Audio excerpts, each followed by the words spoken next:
Oh, you know what I love? Sports. I love sports. Sports. When it comes to Texas A&M. Where are you getting this information? Let me tell you. Welcome to TexAgs. TexAgs Live. I feel like I should be listening to the theme song from the Jeffersons. You know, we're moving on up. We will develop men, we will graduate players, and we will win championships on the field. The best way for us to win is to do it together. He is a guy that has gotten better and better and better. He's just got that dog in him. This one's special. The 12th man this past week was unbelievable. And this is a real program. It's not fake. This is a real place. And if you want to be really good at football, this is a really good place to be. You know, if I'm betting on anybody, it's the Aggies.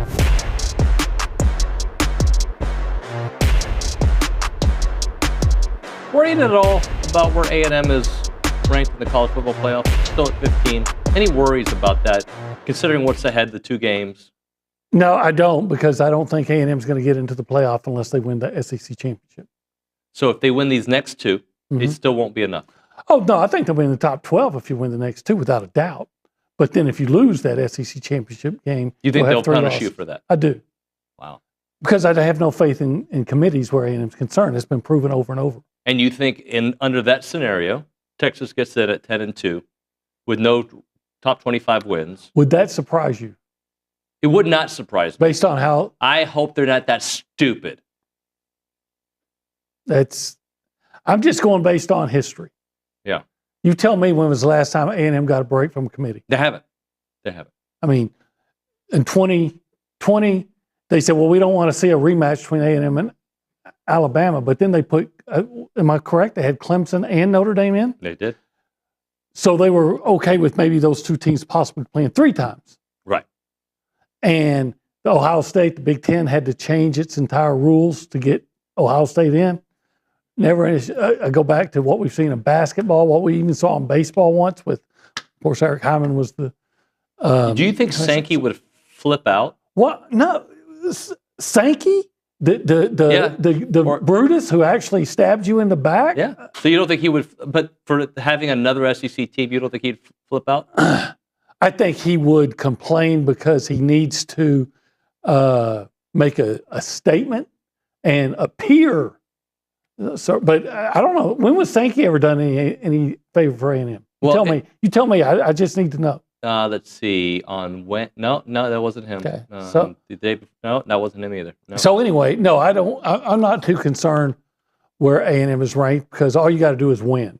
And if you don't win, it's not going to matter anyway. By the way, I think that's what the guys across the street need to be thinking. I know the coaching staff is thinking that, right? Yeah. Like, I think it would be a travesty, and we'd probably even if it's predictable, I think it would be a ridiculous stain on college football. I think what A&M has to hope. But isn't that what Lane Kiffin was talking about yesterday? I think he was saying, it's actually advantageous not to play in the SEC championship game if you have two losses.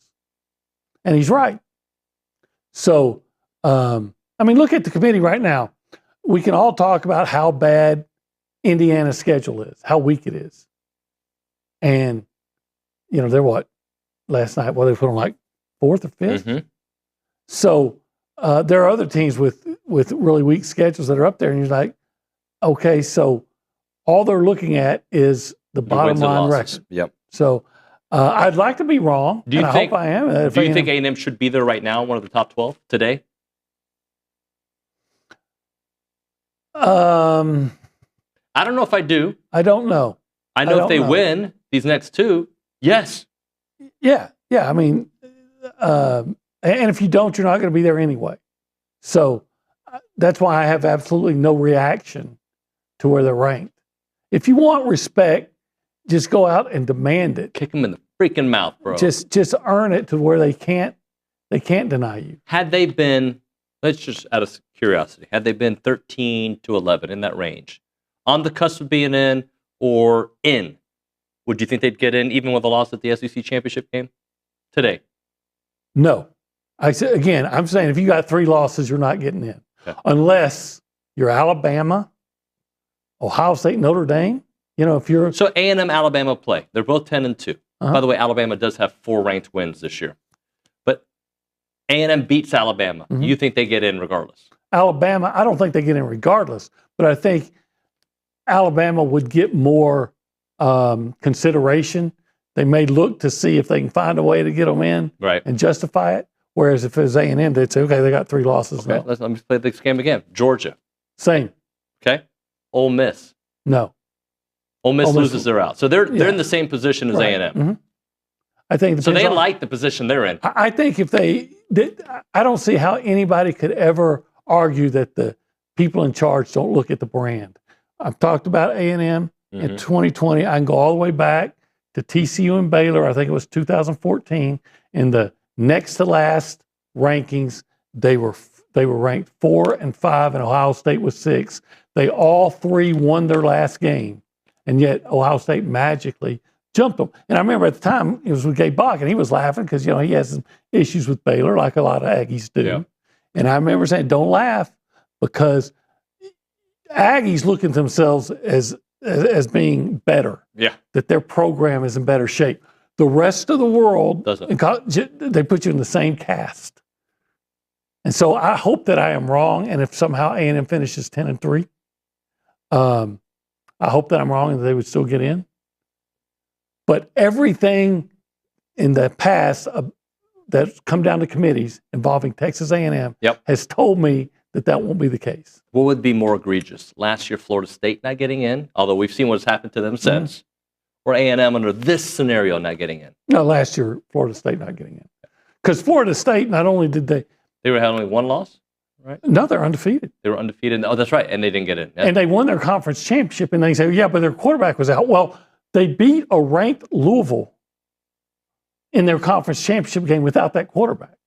So that's like saying, so a quarterback is all that matters. It didn't matter that their defense was outstanding. Right. So, yeah, I think that was more egregious. Yeah, it's such a weird position to be in. But honestly, why complain about it today? Just win these games like you said. Just win. And if you don't win, you don't have anything to complain about anyway. Yeah. And if you win, hopefully you just win 3, right? Just win 3 sounds a lot harder than it is a lot harder than I'm saying. Winning the first one's going to be hard. Yep. And I think maybe there are those out there that don't understand that. I know Auburn's not good. But their stats are good. Their stats are good. They lost to Oklahoma. They should have won that game. They're in control. Their numbers are good. It's just that Peyton Thorne holds them down. Peyton Thorne has this tendency to make the big turnover. He has a tendency to miss the big play at the most pivotal moments. I found this interesting. I was talking to an insider yesterday as I was preparing for my Nuño's notes, and he's like, Peyton Thorne's throwing shoulder is still hurt. Oh. And he probably shouldn't have played against Louisiana Monroe, but they needed that win. They played him. He apparently, leading up to the practice or to the game, he was having a hard time throwing the ball more than 10 yards. I assume that they shot him up with some good stuff because he played fine in that game according to the stats. But I think it would be very interesting because his numbers this year aren't terrible. It's better than they were last year, except for the 7 interceptions. Is it 7 or 9? I thought it was 7. I might be wrong on that. Okay. I know he had 3 in one game. It's a lot. Maybe 4. I think as a team, they have 9 interceptions, I think what it is. And they have, is it 10 fumbles on the year?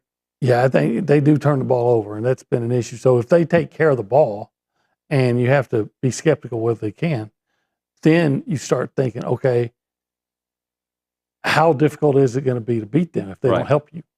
Because they have a big play running back, and they have big play receivers, and A&M has a tendency to give up big plays. Yeah, he's been sacked, I believe, on the year 19 times. Well, I go back to South Carolina. Their quarterbacks have been 27 sacked. times, right? And A&M got him 0. Right. So, interesting things to talk about. It's TexAgs Live. We're presented by David Gardner's Jewelers. We're in the Rollo Insurance Studio. It is the Go Hour, presented by The Warehouse at CC Creations. He's Olin Buchanan. David Nuño. Thank you. I appreciate you telling me who I am. So let's hear from Coach Elko, because a question was asked during the presser about, does maybe playing a team like South Carolina prepare you for a team like Auburn? He says, nah. No, I mean, I don't think showing them South Carolina helps us get ready for Auburn much, but I think this is a really talented running group. Obviously, the tailback Hunter is a really talented player. He's the leading rusher in the league. He's powerful. He's explosive. He runs through people. I think they do a lot of different schemes to create leverage and create angles in the run game. A lot of it is checked at the line of scrimmage, and so they do a really good job of getting themselves into the right play. I think how we control the line of scrimmage, set edges, and kind of keep the ball contained in the box, I think is going to be really, really important for us and our success. And so, like a lot of these SEC games, it's going to be both ways. They stop the run really well. We run the ball well. They run the ball well. We've had success in the games that we've been successful stopping the run. And so I'm sure that'll play a huge role in it Saturday. Setting the edge. You talked about it right there. That's where Jarquez Hunter can kill you. And I think that's where A&M has given up a lot of their big plays on the ground, have been on the edge. Yeah, they have. It seems to me that sometimes their ends just come in slanting or pinching or however you want to call it too recklessly. Yep. And then other times I'm going to say what it is, but there's one particular guy that comes in on occasion on an end. And I saw it was almost as if South Carolina, as soon as they saw he was in, said, okay, we're going to run right at that guy because he doesn't set the edge. Well, yeah, Jordan Pugh yesterday on the show talked about it. It's not necessarily just about setting the edge, although that is a part of it. He said where they line up, the alignment has a lot to do with it because they can read what the plan is going to be. Interestingly, though, if they do set the edge, I think they'll have a difficult time running up the middle because teams have had a hard time running up the middle on A&M. Yeah, and funniest thing is most teams have had a hard time running on A&M. South Carolina didn't. Part of it was because they had the two runners. Yep. And you don't have to worry about, with the quarterback, you don't have to worry about that with Auburn so much. No, although... And look, Rocket Sanders, he's a big, fast guy, but he's also a big guy. Yep. And he's going to run through you, whereas Jarquez Hunter, I believe, is more of a shifty guy that wants to run around you. Right. By the way, they don't give him the ball as much as you would think as the leading back in the SEC would have. The only time he's had more than 20 carries was against Kentucky. 238 yards rushing in that game. Is that all? I thought it was even more than that. Okay. I think as a team, they had like 350, but he had 238. Okay. Yeah, and when Jarquez has 90 yards or more, they either win or they're almost highly competitive. Even against Georgia, I think he had 91. And in that game, I think it went well into the third quarter, and it was just a touchdown game. And then in the fourth quarter, Georgia finally pulled away. Right. Well, hopefully A&M finds a way to pull away earlier than that. A&M basketball, by the way, going to be playing Southern later. Tune-up game before their trip to Las Vegas. Yeah, I always need a tune-up before I go to Las Vegas. Yeah, and then you need a tune down after. Actually, I need a loan. Yeah, this is true.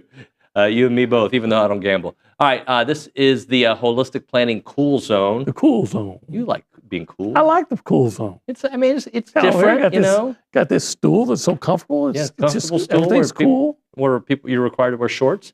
They can take care of your investment, your tax, your estate, and also with your investment in pro sports. Pro sports, where they wear shorts a lot of times. Shorts, too. Yeah, mine aren't short Back shorts. in the 80s. No, you're not doing short shorts. I do remember those, though. Yeah? Yeah. They're making a comeback. Yeah. If you want to be part of the conversation, call us up on the Boss Firearms Hotline, 979-693-1150, or text us on the Little Sluggers text line, 979-693-1150. Let's go around the room. Say hi to the people. We say hi to Cade Bickham. Good morning, y'all. How are y'all doing this morning? Good, buddy. How are you? I'm doing pretty good. I looked it up. Peyton Thorne has 7 interceptions. 7 so picks. Okay. the other couple must be from whoever their backup is. Yep. Is it still? I'm not gonna Hank guess. Brown, I believe, wrong. is their number Okay. 2. That I wouldn't have guessed that. Yeah. I've not looked at their quarterback. Yeah. roster. So 9 interceptions on the year, 7, as you pointed out, from Peyton Thorne. And 4. I think it was 4 in one game against Cal. I would love for him to do that again. So would I. That would be advantageous for A&M, OB. Yes, I think it would be. What else is on your mind this morning, Cade? Well, I like the matchup against Auburn in general, just because I don't think they can throw it as well as some of the other teams we've seen.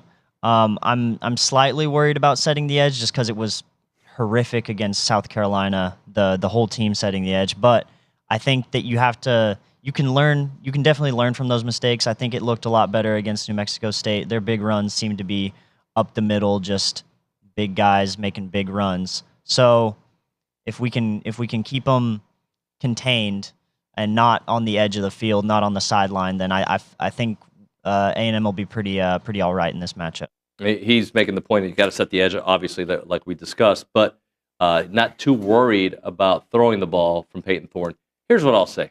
And again, I know Coach Elko told us you can't look at South Carolina and use that as a comparison for Auburn, but this is what I will say. If they worked on tackling, I don't care if they play South Carolina or Auburn, they'll win. If they can, I don't think Peyton Thorne, correct me if I'm wrong, is the runner or the size of Lenore Sellers, right? No. And then you pointed, I think Jarquez Hunter is as effective or more than Rocket Sanders, but that was just a bad day at the office for A&M.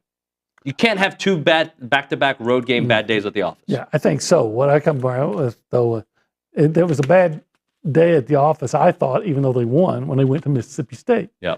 Now, it was a good day against Florida, so who are you on the road? Sure. I think you got to go out and show that even on the road, you can play to a high level. Let's go to the Angry Elephant News and Social Center. Caitlin Torn, the Torniac. Good morning, Caitlin. Good morning. Good morning. How are you? I'm great. We already have a couple of texts coming in, and Ryan in Austin says, despite the narrative of this game being called a potential trap game for the Aggies, can't the same be said for Auburn? They have the Iron Bowl next weekend versus Alabama, and let's be honest, that game means a whole lot more to them over any game against us. I understand what he's saying there, but for Auburn, this is a playoff game. And what I mean by that, please excuse me for referencing the playoffs with Auburn. If they want to be bowl eligible, they need to win their last two. They've got to beat A&M because then it's kind of the same position A&M's in. They got to beat A&M because that sets up a game against their bitter rival to get bowl eligible. Right. And if I'm not mistaken, this is going to be their first home night game. Of course. Or at least maybe the first SEC home night game. Yeah. So, they're going to be hyped up for it. It's going to be a tough atmosphere. And I'll tell you something else about Auburn. I don't know if they have better receivers than most of the teams A&M has faced. Yep. Especially South Carolina. And you saw how that went. Now, I know Peyton Thorne's not a great quarterback, but if you're playing quarterback in the SEC, you can hit an open receiver. You would think. You're going to have to, usually. Now, we saw him miss one egregiously last year, but usually. That team is full of young talent, like a lot of, on their defense, a bunch of freshmen that are starting, their wide receivers. Cam Coleman hasn't had the great year that people expected. He's been okay. Yeah, he's been all right. The other freshman, his name escapes me right now. Is it Maxwell? I forget the other freshman. He actually second on the team in receiving. Yeah. And then, of course, the Penn State transfer, Keandre Lambert-Smith. Oh, he's been fantastic. He's having a big year. I think he has 9 touchdowns on the year. Yeah, that's probably right. Yeah. So, all right, let's hit a break here. Unless you have one more you want to hit us with? Yes, I do. Madden in Houston says, I would say the ranking today does matter because it's an easy way for the committee to keep A&M out if they lose the conference championship. Texas, on the other hand, is so high that if they lose to A&M, they'll still make it in because, of course, they will. What if A&M wins 100-0? That'd be awesome. That's a ridiculous comment, but there it is. Again, just win your games. Yeah. And it'll take care of itself. How about win your daily fantasy sports projections? Okay. You went 6 for 6, let's say, because you picked 2 to 6 player stat projections. We're going to go all 6. Yeah. And you hit them all. Do you think you might make some money? Yeah, you would think you'd make a lot of money. Only with prize picks. I mean, right? if I can get 6 in the lottery, I can win millions. Right. Well, I don't think you're going to win millions. I don't know. Depends on how much you want to bet, I guess. Right. There you go. But prizepicks.com is the way to do your daily fantasy sports. Pick 2 to 6 player stat projections. And here's the deal. If you use the code TexAgs, you're going to get $50 once you play in $5 lineups. It is prizepicks.com/TexAgs. Use the code TexAgs. Get those $50. And then you're going to just have fun watching the rest of these games. And by the way, it doesn't have to be just college football. College basketball, NBA, NFL, you name it, they will take great care of you. In fact, UFC. So there's many different ways to get in on action there at prizepicks.com/TexAgs. Use the code TexAgs.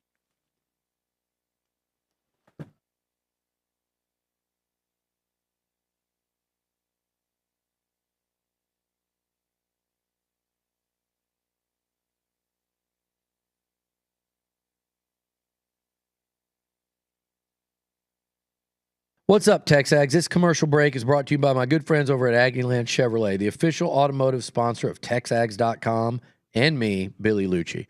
Greg Gunn is the proud owner of Aggieland Chevrolet and invites you to visit the dealership to experience true Aggie hospitality. From their friendly staff to the experienced service team, Aggieland Chevrolet is TexAgs approved. Check out the dealership off of Highway 6 in Bryan or go to AggielandChevrolet.com and tell them Billy Lucci sent you by.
TexAgs Live, presented by David Gardner's Jewelers, Rollo Insurance Studio. He's Olin. I'm David. It's the Go Hour, presented by the Warehouse at CC Creations. People, well, there's a small, I don't even know small. There are some people that make mention, like they don't love when I respond to the trolls. So I'm going to try to do a better job of doing that. But the bottom line is I enjoy going after the trolls. Yeah. I enjoy, like, it actually brings me joy. Okay? It brings me joy. And I like getting you going. This is not one that's going to get you going. Okay. All right. So a gentleman on the chat, it is what it is. Okay. Which means it's done. Says, Tammy has had an even weaker schedule. Please. And then he uses some acronym to tell someone to be quiet with that narrative. And it looks like he's talking about Texas's schedule versus A&M's schedule. He thinks that A&M has played a weaker schedule? Than Texas is what he thinks. No, that's just not true. It's statistically proven otherwise. I will say they have taken on the highest ranked team that they lost to. Yeah, they played Georgia at home. Is Georgia ranked higher than Notre Dame on the polls right now? I don't know. I don't remember. Caitlin, look that up. I don't remember what theirs is. But bottom line is, and I think you can also read into storylines into games, it is what it is, because to me, I don't know, tell me if I'm wrong, when you play a team, not just the ranking, but the storylines around that team at that time, I think matter when you're debating resumes. Okay? Yeah. So taking on every third-string quarterback in the history of man it seems like it. Seems to me as I would love it. I wish Lenore Sellers' backup played in South Carolina. I would love that. I would freaking love that. Like he did most of the game against LSU. Yes. Yeah. Okay. Riley Leonard. I would love for his backup to play. I would love it. I would love for Riley Leonard to throw 3 interceptions in a game. Oh, did Carson Beck do that? He did. Okay. So look. He's done it multiple times. I don't know if anybody here is saying that Texas shouldn't be a playoff team with their current resume. I'm not saying that they shouldn't be. You were saying that if A&M beat Texas and then lost in the SEC championship game and was 10-3 with a win over Texas, that they should go into the playoff over 10-2 Texas. Right. And my take was I just don't know that the committee would see it that way because they never have. Even though to me, right, you look at 10 wins and you have a win over that team, yeah, you should get in. If it's you or that team and you beat them, you should be in. Yeah. I've always agreed with that. In fact, I agreed with it one year, years ago, when Texas and Oklahoma, I think it was 06, Texas and maybe it was 08. Texas and Oklahoma had the same record. They were tied in the Big 12, and Texas had beaten them, but it was Oklahoma that ended up playing Florida for the national championship. Right.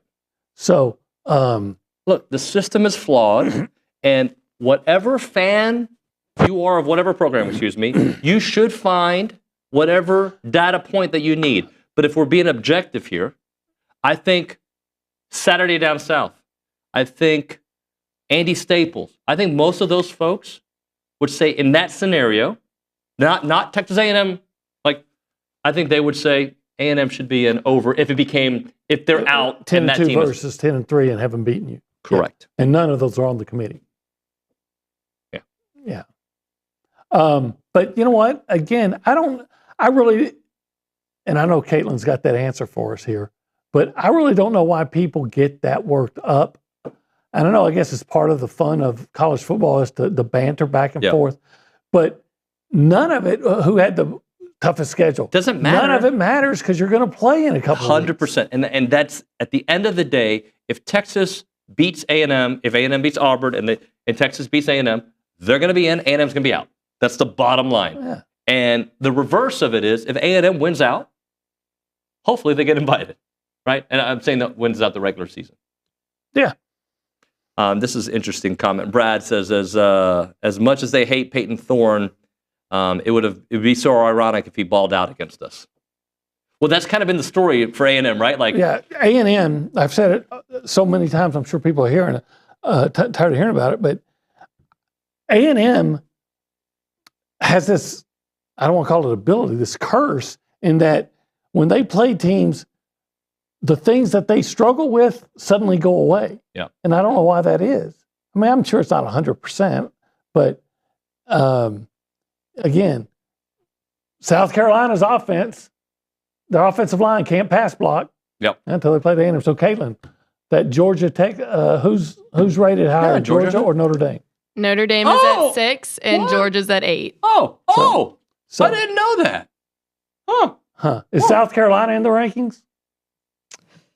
At 19. Is Vanderbilt? Vanderbilt. Sounds like a no. Sounds like a no. I'm trying to go down Texas' schedule, see who else is ranked. Michigan? No, I don't think so. I know UTSA isn't. No. And ULM isn't. No. Colorado State isn't. No. Kentucky is coming up. They're not. No. Mississippi State's not. I will say, our flex, A&M's flex, shouldn't be the teams that you lost to that are ranked. No, I'm just saying, have you played a tougher schedule? Right. That's all. But, again, both teams will be able to not only brag about beating their rival, potentially, if A&M takes care of business against Auburn, brag about being a ranked team if they beat their rival. Yeah. And quite frankly, what I'm hoping is that A&M isn't, as players and as a team, having similar discussions, because the only discussion they should be having is, how do we keep Jarquez Hunter from having a big game, and how do we keep Keandre Lambert-Smith and Cam Coleman from making big plays? Yep. We didn't get to games we want to see, so we'll hold that for, if not later on in the hour, we'll hold it for tomorrow. But maybe we can get to it at 8:50. Let's hit a break because Tom Schuberth is going to be joining us, the coach, to talk a little A&M basketball, get you ready for tonight's game. Let's talk 1775. Let's do. Obi, I'm going to be very honest with you. I think about that food often, and I know that sounds weird. Like I'm not meaning it weird, but like when it's a business lunch, that's where I want to go. That's just the bottom line. Well, that would be a great place to take a client, right? Or when it's always going to be in a good mood. If it's like one day, if I theoretically could give out raises, which I can't, but let's just say I could be like, Olin, you've done such a good job. Nick, you're doing great. Cade, if I could do that, and I would do it at 1775. But if I were going to fire you, which I can't, I have no power. But if I had the ability to like, Olin, we need to have a talk. Let's meet at 1775, like Jerry Maguire. Yeah, I might do it there too, because it would lessen the blow. Because at least I got a tremendous deal out of it. Oh, it's really good. You know what I'm saying? Like it would be good. Yeah, look, I don't think you can go wrong going to 1775, no matter what the circumstances. Show me the brisket. Oh, show me the pork ribs. Show me the pork. Show me the queso mac and cheese. Yeah. But I don't want to just see it. I want to eat it. This I know. Yeah. I've seen it happen. Yeah. It was all over the side of your chin and stuff. It was. Yeah, I eat barbecue the way you're supposed to eat it, Yeah. You attack it. Yeah, and then you drink the juice after. Yeah. Attack it. Well, you need to attack Peyton Thorne this week. Open Thursday through Saturday, 11 a.m. until they're sold out. Online ordering turns off at 10 a.m. 8203 Raymond Stops Parkway in College Station. 979-492-6241. It's 1775 TXBBQ. Because I love it. .com.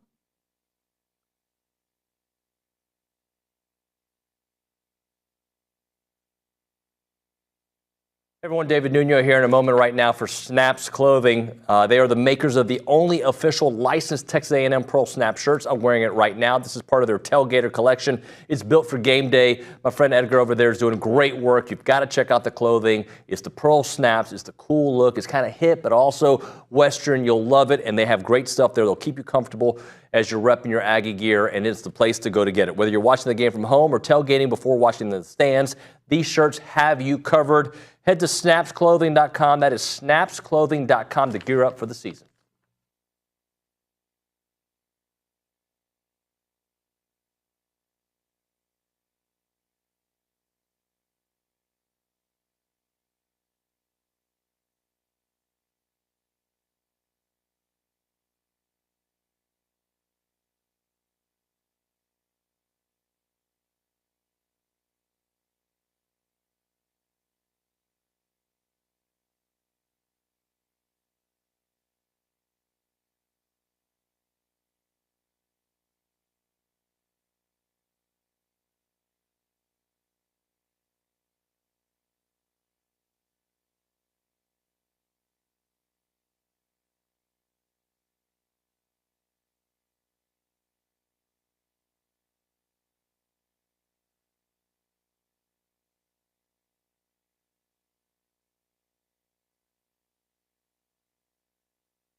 We're back here on TexAgs Live, presented by David Gardner's Jewelers, Rollo Insurance Studio, the Go Hour, presented by the Warehouse at CC Creations. Got the coach with us, Tom Schuberth. Hey, buddy. Good morning, David. How you doing, man? I'm doing great. Thank you. So, we got a game to prepare for, right? We got to get ready. But can we look at Ohio State for a minute and that performance from A&M's defense to really set a tone in that one? Absolutely. I thought they were fabulous. You know, they were determined. They were just getting after it. It was a total team effort on defense. I think it actually embarrassed Ohio State. I know the coaching staff there, particularly one that was there last year that's no longer there, and they were like really not surprised, but they were totally dominated. Yeah, I totally agree with that. So let's focus a little bit on what we're seeing offensively. I don't know if we got his pack on. Oh, it's Tom's pack that's not on. Tom, give me your microphone pack. I'll take care of it for you, buddy. Okay. This is called On the Fly television here and radio. I got you, buddy. Okay, this is awkward. We're a little too close to your waist. All right, there we go. Let's get into it. So back to it. Great. Offensively, I found it interesting that Wade Taylor has taken less shots than we're used to, and I think it's not a bad thing because it's going to open him up later. Absolutely. You know, anytime you can win and your star player doesn't have to, you know, have an elite performance, I think you're pleased as a coaching staff. And that's the nice thing about the additions that the Ags have this year. They're a complete team, and anybody can beat you on a given night. Those are the most dangerous teams. You know, when you look at stats, David, I think stats are more for the losing team than the winning team. Winning teams, they just worry about winning. You know, it's nice to look at it, and obviously you use them. But losing teams go back and they analyze and they figure out where did we fail. And so the Aggies are one of those teams. You can throw all the stats out. They got a chance to beat you on any given night. But we've also seen some times where they've probably had a performance where they could lose to a lesser team. And I don't think that's going to happen this year, in my opinion, because of the 8 seniors, the focus. This is the year that should be an elite year for them and hopefully advance. Yeah, you know, Zurich Phelps, he scored, 14 points the other night? But I don't think he played particularly well. And so what does that say? Another good sign. You know, you don't, one of your better players doesn't play well and you kind of have an easy game against a good team. I think, again, I'm not on the coaching staff, but as a coach looking at that, Phelps can't have that many turnovers. I mean, particularly, he just turned it over way too often. And I think that's a learning process between him and Coach Williams. I mean, he's at SMU, they played a little looser, and he had the ability to kind of go more one-on-one. Now he's surrounded with a better supporting cast. I think he'll pick his spots. And, again, a sign of a great team is improving every game and playing your best basketball at the end of the year. And I think this is the year the Ags are going to do that. Well, look, with Phelps, I mean, he missed most of the camp, right? Like, he's getting into not only basketball shape, which playing games is different than practicing, but also learning chemistry, the buzzway. Like, there's a lot that goes into that. For sure. And again, being injured. And then I think also he has high expectations. He's out there to try to prove something. And then you're speeding up your game. You're pressing. You're not concentrating the way you normally do. I think every game he's going to get better, and it's going to be fun to watch. I'm looking forward to, again, I don't want to overlook Southern because they're a good basketball team, and there's some history there that's kind of scary. But, you know, going out to Las Vegas, that's going to be a great test, and it's also going to answer a lot of question marks that we've been talking about on the show. Yeah, again, I like the fact that I don't like that Zurich was 3 of 12, but I like the fact that he can play below his ability and score 14 points. I also love the fact that seems like that one of the things that shows good chemistry is that a lot of guys just are accepting of the role. You know, I think about a Henry Coleman, a guy that's played and scored, 12 points the other night, has been a starter and things like that, seems content coming off the bench. A guy like Hayden Hefner started some, seems content to just try to be a spot-up shooter.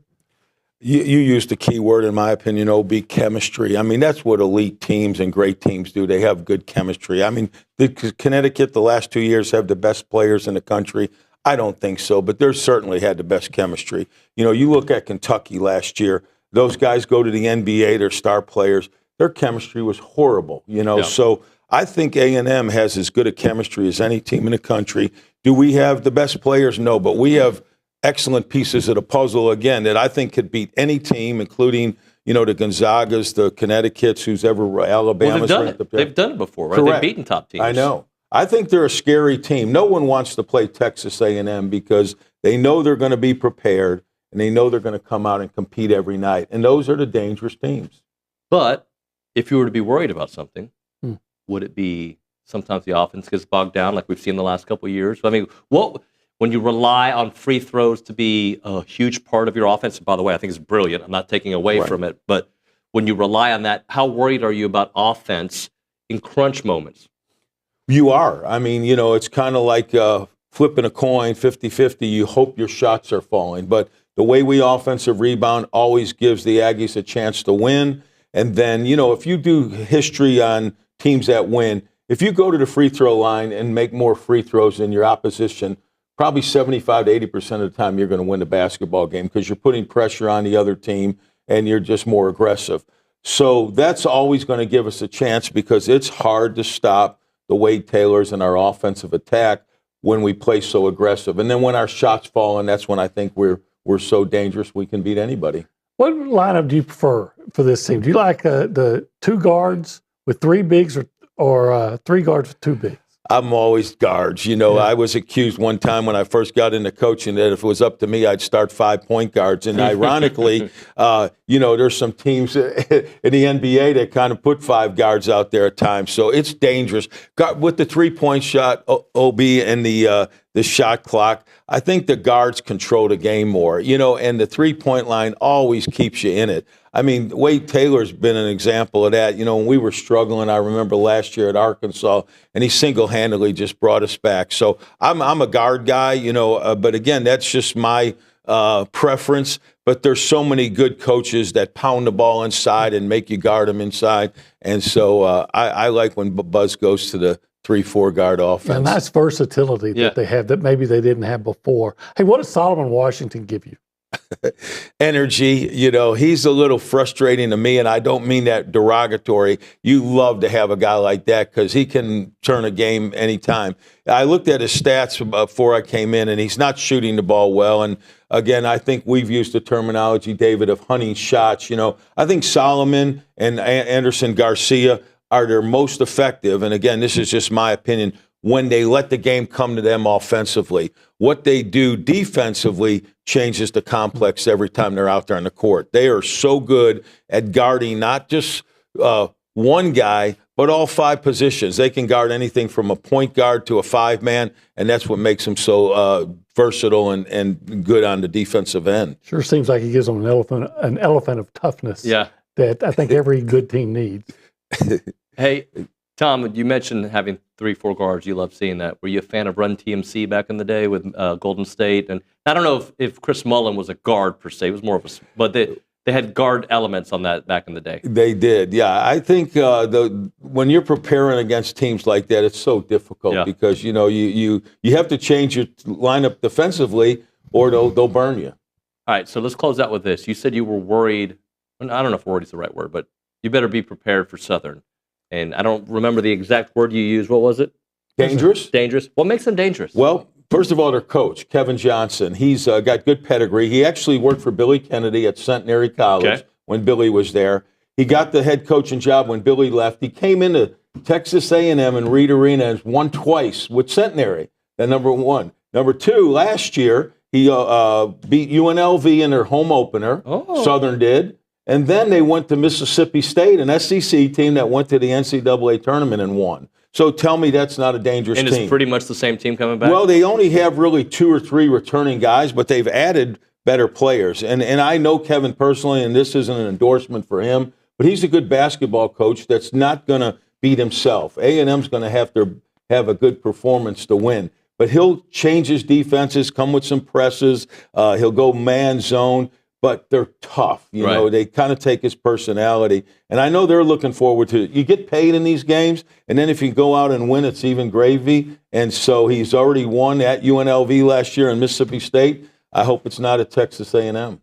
Tom, you've worked weekends your whole life and worked nights. Have you ever gone hunting?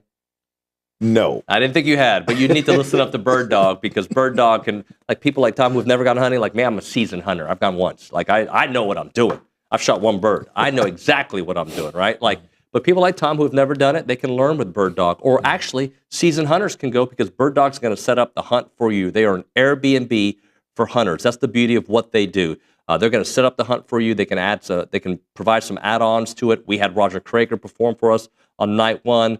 We had a great time at our quail hunt there up in Brady, Texas. I'm telling you, you will love it. They partner with over 60 ranches, and that's growing every day. They're going to be unleashing some other cool things like bird dog fishing. So there's a lot of different things that they're trying to do with Bird Dog. The website is birddogit.com. That website again, birddogit.com.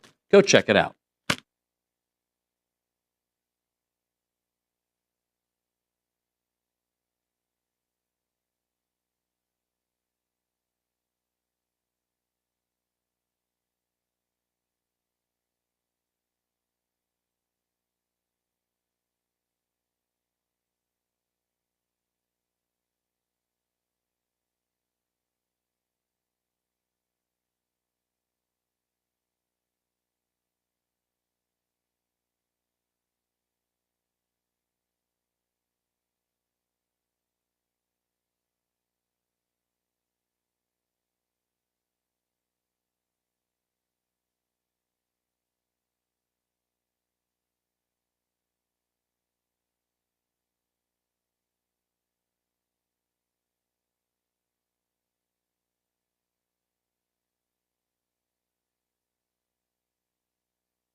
We're back on TexAgs Live. We're presented by David Gardner's Jewelers. We're in the Rollo Insurance Studio. It is the Go Hour, presented by The Warehouse at CC Creations.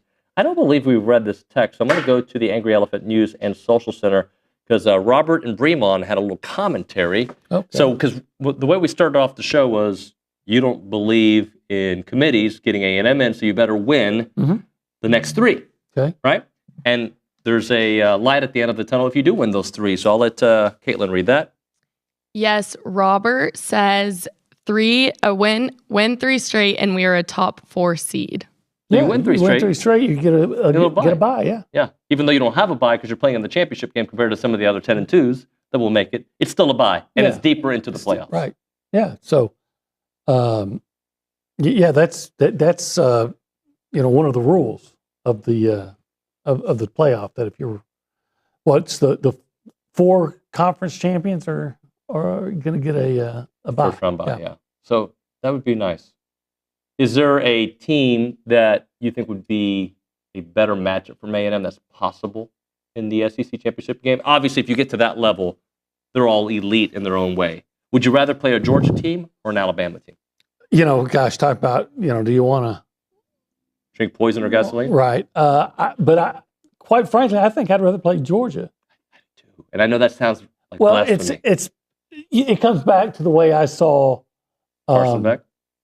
No, the way I saw not Beck, but Lenore Sellers run against A&M. Oh yeah, Jalen Milroe. And Milroe is a better version of Lenore Sellers.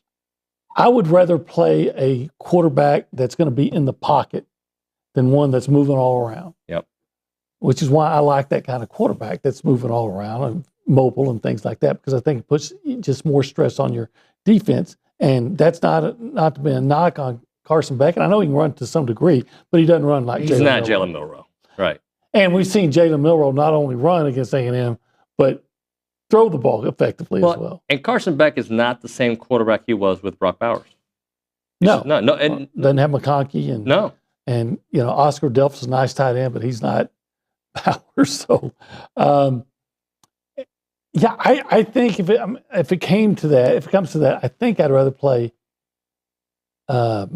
Georgia, but I don't see Alabama losing. But none of this matters if you don't beat Auburn. That's right. It doesn't matter. Doesn't matter. Like, if you don't beat Auburn, we'll look at it as, it was a nice season. But how special it can be doesn't start this weekend, but we continue how special it can be this weekend against Auburn. Yeah, absolutely. I mean, if you win this week, you got a chance for a 10-win season no matter what.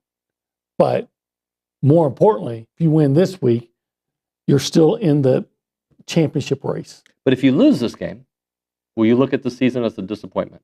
Depends on what you do the next week. Yeah.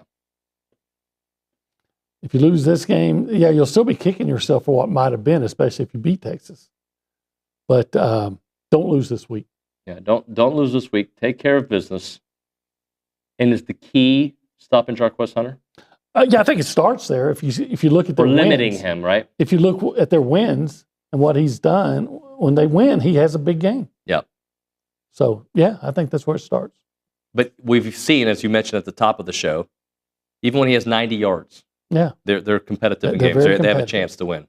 Yeah, somebody he had 90 yards against, and it came down to maybe it was Oklahoma. Yeah. And it came down to the end. Oklahoma, they would have beaten Oklahoma if Thorne hadn't thrown a pick six when they shouldn't even been throwing. I would love for him to throw another pick six. I'd like for him to throw several. Yeah, in fact, if he could, it'd be nice. Just start off with 2. I'll take 2. We'll go from there. Obi, thank you. You bet. When we come back on TexAgs Live, John Harris going to join us. We'll talk a little Aggie rugby for a few minutes after that. And then we've got Max Wright, we've got Recruiting Country, and we've got, we think, Peter Burns. That and more. It's TexAgs Live.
We're back finally. It's TexAgs Live. We're presented by David Gardner Jewelers. We're in the Rollo Insurance Studio. Appreciate everybody listening in. We'll be talking to John Harris from the Houston Texans here in a few minutes. Let's talk a little Duck Camp. Duck Camp gear is fantastic. If you haven't checked it out, go to the duckcamp.com. You'll see the awesome clothes. Yeah, it's clothes for hunters. It's clothes for fishermen. It's clothes for cool people. It's clothes for gym guys. I'm telling you, it is fantastic gear, and you're going to love it. Very comfortable, not too fit, not too tight, not too loose. It's like the perfect, comfortable feel to it. That's what Duck Camp is. And their gear ranges from the new sun protection line, to technical hunting and fishing apparel, to your favorite Mallard Game Series hats. These hats are going to be all over campus. I'm sure you've already seen them. You know, Lucci wears it. I wear it. It's great. Duck Camp gear is made for the people that live for the moments out there, whether fish to catch, birds to hunt, a time to kill, and football to watch. Check out the gear at duckcamp.com.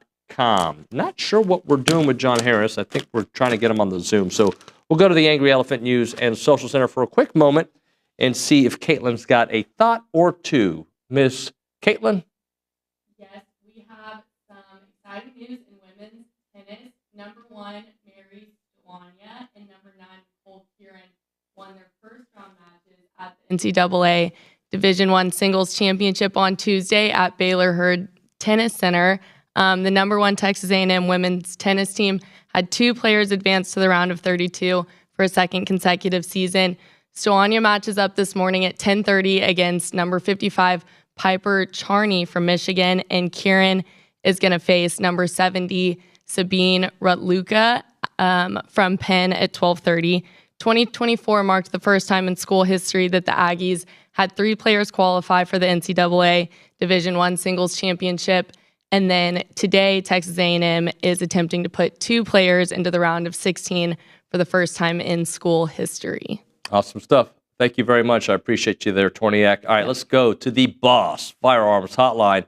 That's where we find my buddy, John Harris, the professor from the Houston Texans. He's their sideline reporter and, of course, footballtakeover.com. Johnny, good morning, buddy. How you doing? Oh, this is good. Hey, buddy, what's up?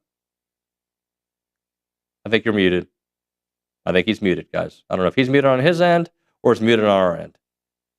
I don't know. Gosh. I'm going to punch myself in the face today, Caitlin. I'm going to do it on the air. I'm actually going to go, like that. Like that. We'll call you, Johnny. Yeah, I know. It's,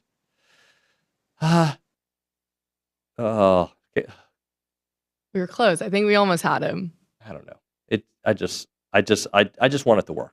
That's all look, I'm not trying to call anybody. I just want it to work, guys. Yeah. Anyway, all right. So one of the things that I'm going to talk to Johnny about is the topic we started the show with. I struggle with this topic of, like, if we win the next 2 games, what that'll mean for Texas A&M. I struggle with that, right? Yes, Carson, call. I struggle with that because, like, at the end of the day, like, everything is premature. But because you got to win these games, and winning at Auburn is not a guarantee. Like, it's not a foregone conclusion. To beat a top 5 team, if you want to argue with their rankings and who the teams they played against, if they're worthy of that's all fine and dandy. That's all what sports talk radio is about. But, like, looking that far ahead sometimes is hard for me to do. But you got to just do it sometimes, right? You got to talk about the scenario. So we're going to try again on the Boss Firearms Hotline, and we're going to talk to the John Harris. John, I just punched myself in the face. Good morning, buddy. It's live entertainment, David. It's understood, man. How you doing? I'm good. Hey, so part of the discussion this morning, and I want to get into Auburn in a moment, but, like, OB is not of the opinion, and I'm not saying I'm far off of him either. I have a little bit more faith, but OB thinks if A&M wins these next 2 and loses the SEC championship game, that A&M would not get in the playoffs and Texas would. Do you agree with that? Well, that's a tough one. I mean, there is precedent. I mean, last year, with Georgia, when Georgia was undefeated and lost a 3-point SEC championship and got knocked out. And I understand it's 12 teams versus 4, but I could see them saying, 3 losses. Now, the 3 losses would have been to Notre Dame and whoever is in the SEC championship game. And then why am I blanking? South Carolina is the last loss. South Carolina. Yeah, South Carolina. I mean, this is what happens in college football, and it's sort of frustrating. Is we immediately, and I just did it, and I'm guilty of it. You jump right to the losses. What was it? Because there's so many wins, but you gloss over beating LSU. You will gloss over, beating Auburn at Auburn. You would gloss over beating Texas. You would gloss over some really good wins if you just went straight to the losses. But that's inevitably what the committee ends up doing, it seems, is they're going to end up glossing over that and go, well, we can't have a 3-loss team there, can we? Yeah, you can. If that team is one of the 12 best, it needs to be in there. So I think to me, I would say it would sort of depend on how the SEC championship game went. If it's a clear blowout, which I don't forecast that, but if it would happen, then I would think 3 losses in a blowout being the third loss in the SEC championship game, no way. But if that loss in the SEC championship game was one of those 27-26, tooth and nail down to the last, second of the game, like we've seen a lot of SEC championship games, I think you can definitely make a case. The problem becomes when you just look at how the committee has given weight to, sorry, way of saying this, the name schools. Like, for example, why in the hell is Penn State ahead of Indiana? What's Penn State done? Penn State has done anything. I don't want to go to bashing Penn State again, but it's kind of like that. And it's like Texas is going to, they were in the playoffs last year, and they've got 2 losses. And the losses were to Georgia and A&M, so they should be in there. But, again, we go back to the Alabama theory, which is Nick Saban said it the other day on game day. He's like, we won 2 national championships. We didn't even play in the SEC championship game. So those are the schools, unfortunately, Alabama, Texas, those are the schools that are going to probably get a little bit more, quote-unquote, benefit of the doubt right away. And so, unfortunately, I think unless they would run the table, I think A&M with 3 losses, unfortunately, is going to be outside looking in. Now, I will say I think Texas with 2 losses might be outside looking in as well because and it depends obviously on how that A&M game goes. I just don't see Texas being right now one of those teams. They're just not impressive. Offensively, I'm not impressed. Defensively, they're playing their guts out, but offensively, I don't see it. So it's going to be a really interesting conversation, but A&M can handle it. This is the cool thing about college football and the really cool thing for A&M. You know what you got to do to get to the playoffs? Win this weekend, win Texas, win the SEC championship game. I know that's just win. Yeah, it's literally win. And then you take it out of everybody's hand. You win the SEC, you're going in. Now the question becomes, all right, did you do enough to end up getting a bye in the first round? Maybe not, but still, you do a playoff game at Kyle Field. So it's pretty simple. It's win. But if it does come down to that, I think it's going to be a tough conversation. I think if A&M beats Texas, but A&M loses the SEC championship game, I think it might actually knock both Texas and A&M out. Talking to John Harris on TexAgs Live. Johnny, help me understand. He's on the Boss Firearms Hotline. Help me understand Auburn, man, because I've talked to some insiders. I've looked at the numbers. They should be better than their record. They don't give the ball enough to Jarquez Hunter. They turn the ball over too much. Their defense isn't ranked up high in the SEC. Their offense is ranked up high in the SEC. I think Peyton Thorne is not very good, but he's actually had a significantly better season to last year. He's got some weapons to throw to. Help me understand what the issue is with Auburn and how hard of a game this will be on the road at night there. Yeah, I think it's a difficult one for this reason, David. It's Auburn, and I think you just put it best. Like, which Auburn are you getting? Which Peyton Thorne are you getting? Obviously last week was you losing him in a row. Okay, big deal, but he's playing better football since he was kind of in and out of the lineup, and so you just never know with Peyton Thorne, and that's the thing that scares me. And to me, he sort of epitomizes Auburn. Like, you can walk in there against Auburn, and you can, everybody's seen this meme of the dog or cat or whatever that just kind of like just touches the other animal. He falls back, he flops like Manu Ginobili, and you could get that Auburn, or you could get the Auburn that walks in and is like, we got a bunch of athletic badasses, and we're ready for the fight. And That's the trouble with Auburn, is you just don't know which one you're getting. And especially with Hunter. I love Hunter. I've been a Hunter fan since seeing him as a true freshman a couple years ago. Like, whoa, that dude's got like Nick Chubb-like skills. I like this dude. And he can go off. And that's the thing. At night, they start rolling with momentum. Hunter gets going. He's averaging 5-6 yards a clip.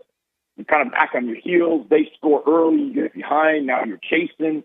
And as much as I think A&M can win different styles of games, I think A&M, especially the Marcel quarterback, they get a lead, and now they dictate.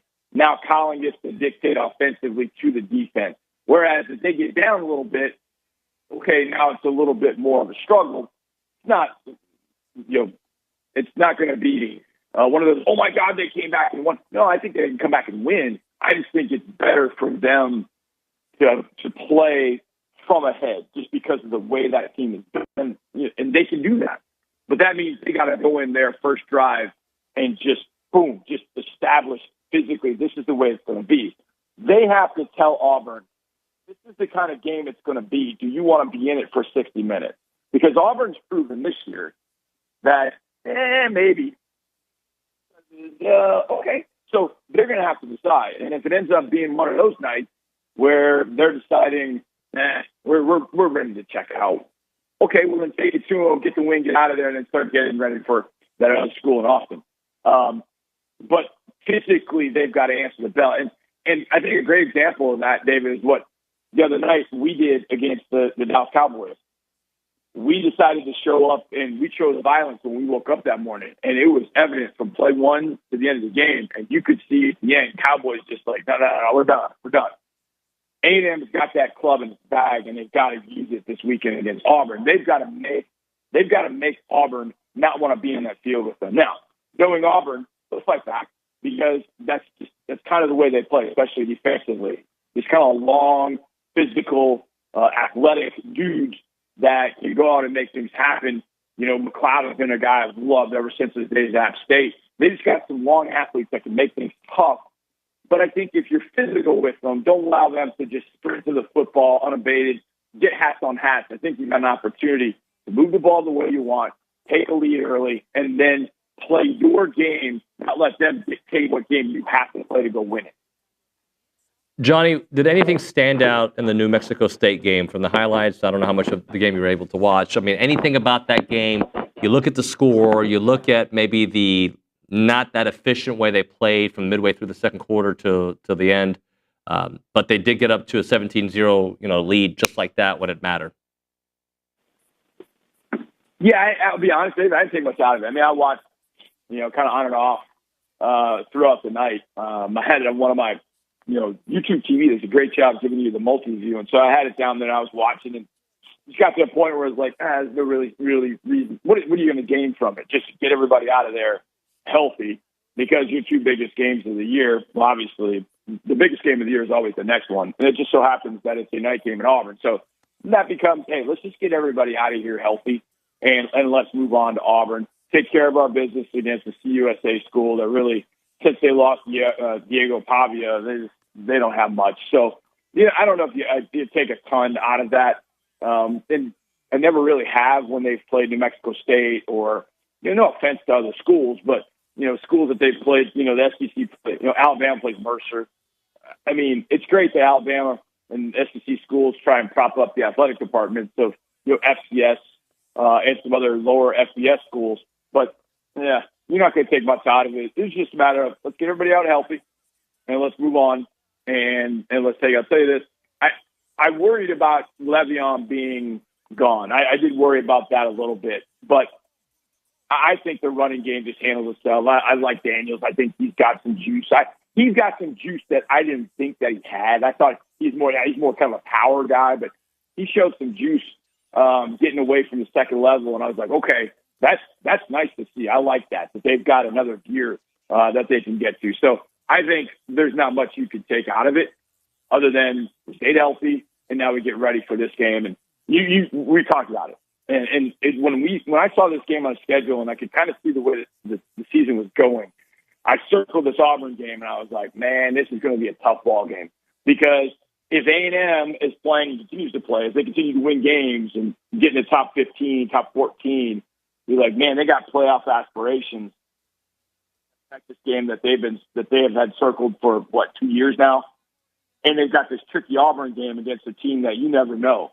I mean, they could show up and be, Princess Leia. They could show up and be Jabba the Hutt, and you just don't know. And if that's a dated reference, go watch Star Wars. Talking to John Harris on the Boss Firearms Hotline. Johnny, injuries are part of the game. You mentioned Le'Veon Moss. Cyrus Allen seems to be down. There's still question marks about when Chase Basantis will go back. In your opinion, offensively, does A&M have enough with Amari Daniels and E.J. Smith and maybe Moose Muhammad taking that role to win these next two? Yeah, I think so. I mean, look, even though Auburn can be all over the place, they're beatable, obviously, even in their building. I mean, they're beatable. It's got to be a cleaner game. It probably means Marcel is going to take on a few more carries to really put pressure on those two defenses. The one obviously you worry about, we'll talk about that next week because we won't get ahead of ourselves, but that Texas defense is playing out of its mind right now. And I mean, they've got NFL dudes all over the place. So yeah, that's going to be a hell of a ball game. But that Texas offense is really peeing down its legs. So that could be just a slugfest, take the under. But we'll talk about that next week. But do they have enough? Yeah, I think so. I mean, I've always thought this about Moose. I'd like to see Moose be more involved. I mean, I don't know. Maybe it dates back to Sleevegate from last year or whenever that was. I don't know. But I just feel like Moose can get involved in maybe a different way. And the way that he's built, maybe kind of a Deebo Samuel-like role might be something that Moose could fit into. Obviously he's got tremendous hands as a receiver, but the way he's built, I wonder if, they don't dabble and do some things kind of in a Deebo Samuel-like role with him and, just try and find a different way to run the ball or be effective, not throwing it, if that makes any sense. So maybe it's, I don't know, push passes, jet sweeps, those kind of things to maybe get a few carries from him that way because he's kind of built a little bit bigger and thicker than, I don't want to say your standard receiver, but he's not built like Deebo. Nobody's built really like Deebo Samuel, but kind of that role, I think Moose might, and I think teams want to have that kind of guy. They all, they look at New Orleans Saints with Taysom Hill. They can always throw something different at a defense.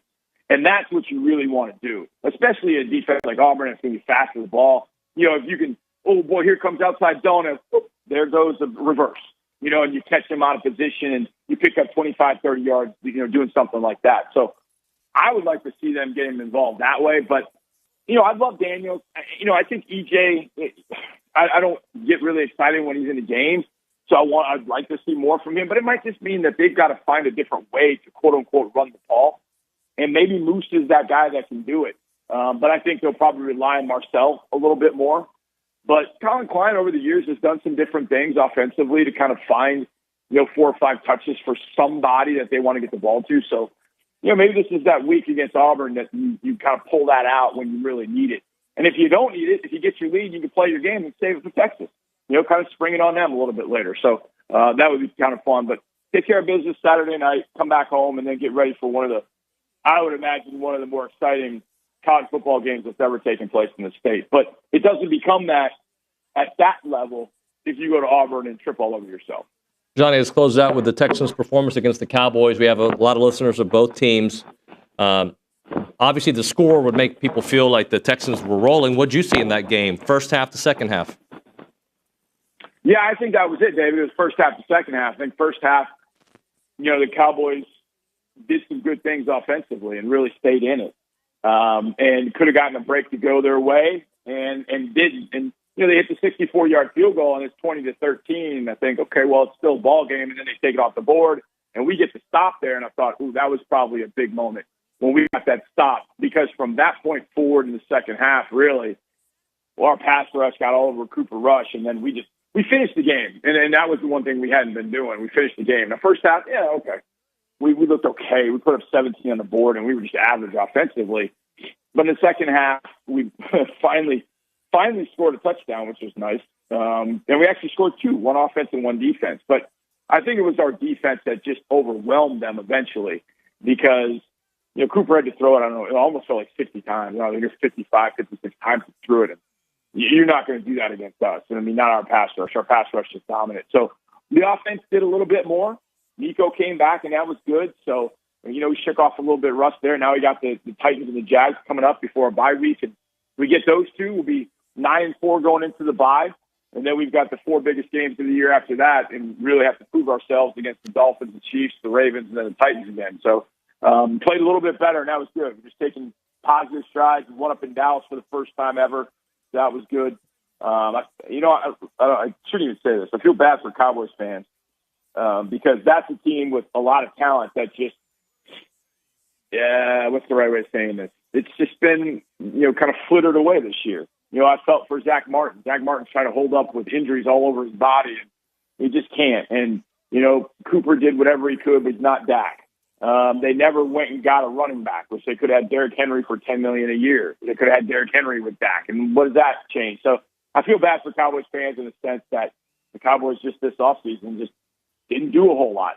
And it really hurt. Then you look over on our side, and you look at our defense, and we got Danielle Hunter, Mario Edwards Jr., Azeez Al-Shire. We draft Kalen Bullock. We've got 5-6 new players off a defense that was pretty good the year before. So, and it made our defense that much better. Now, offensively, the one big addition was Diggs, and then the other one was Joe Mixon. Well, we lost one, and the other one is really kind of carrying us right now. So we made additions, and the Cowboys did, and you can kind of see where it got both teams the other night. So we just got to keep it up, play good ball at home on Tuesday or on Sunday afternoon after a short week, and we'll see where it goes. Great stuff, man. I appreciate you, Johnny. Talk to you next week. Love you, brother. We'll talk to you soon, man. Love you, man. That's my guy, John Harris, my buddy for many, many years. All right, we'll hit a break here. We'll come back, talk a little A&M rugby. Right now, though, Brazos Running Company, you can find them at Century Square. When you need new shoes, I'm talking about any kind of athletic shoes, right? Your sneakers, your run shoes, whatever. Let them be the ones because they're going to take amazing care of you. And I don't say that lightly. When I buy my shoes, that's where I go because, look, I want it to look a certain way. I want it to feel a certain way. I want it to do what I need it to do for the sport that I may be doing. If it's for walking, if it's for running, if it's for whatever, let the folks there, like Mike in particular, take care of you at Brazos Running Company. And remember, it's never too early to check off some of that holiday shopping. Check them out. Brazos Running Company, located at Century Square below the Star Cinema Grill in College Station. It's the Brazos Running Company.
TexAgs Live, presented by David Gardner's Jewelers, Rollo Insurance Studio. Let's talk a little Aggie rugby as they're taking on the University of Texas at Aviva Stadium.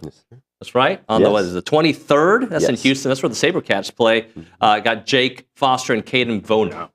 I don't know. I said it kind of bad. When I asked him how to say his name in the lobby, dude almost like punched me in the face. Welcome to the show, guys. Appreciate you. Thank you. So let's talk about that opportunity. We'll talk about the game in a second, but I just want to talk about, have you played there before? I have. It's like the big Houston stadium, and I played rugby in Houston, and we got to play there in high school, and it's really just a cool experience. Yeah. Have you ever played there? I have not had the chance, so I'm looking forward to being able to have the chance to play there. What is the San Diego kid doing in Texas?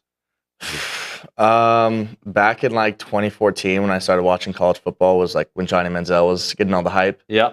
And so I was a big Johnny Manziel fan, and then as you should be. Since then, they were my team, and then I'm also an engineer and playing rugby, and we have a good rugby. You're smart and strong. That's great. Yeah. And so everything just aligned, and I was like, you know what? Might as well go to Texas A&M.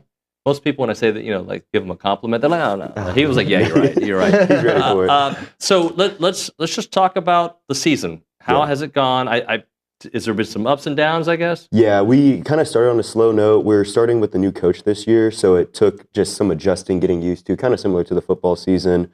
Our first game was a heartbreaking loss by 2 points. We missed a kick at the very end, just rough. And then we had a travel game to Tennessee that just didn't go as well as we wanted to. But since then, we beat Arkansas by 50 in Dallas the week that we played them.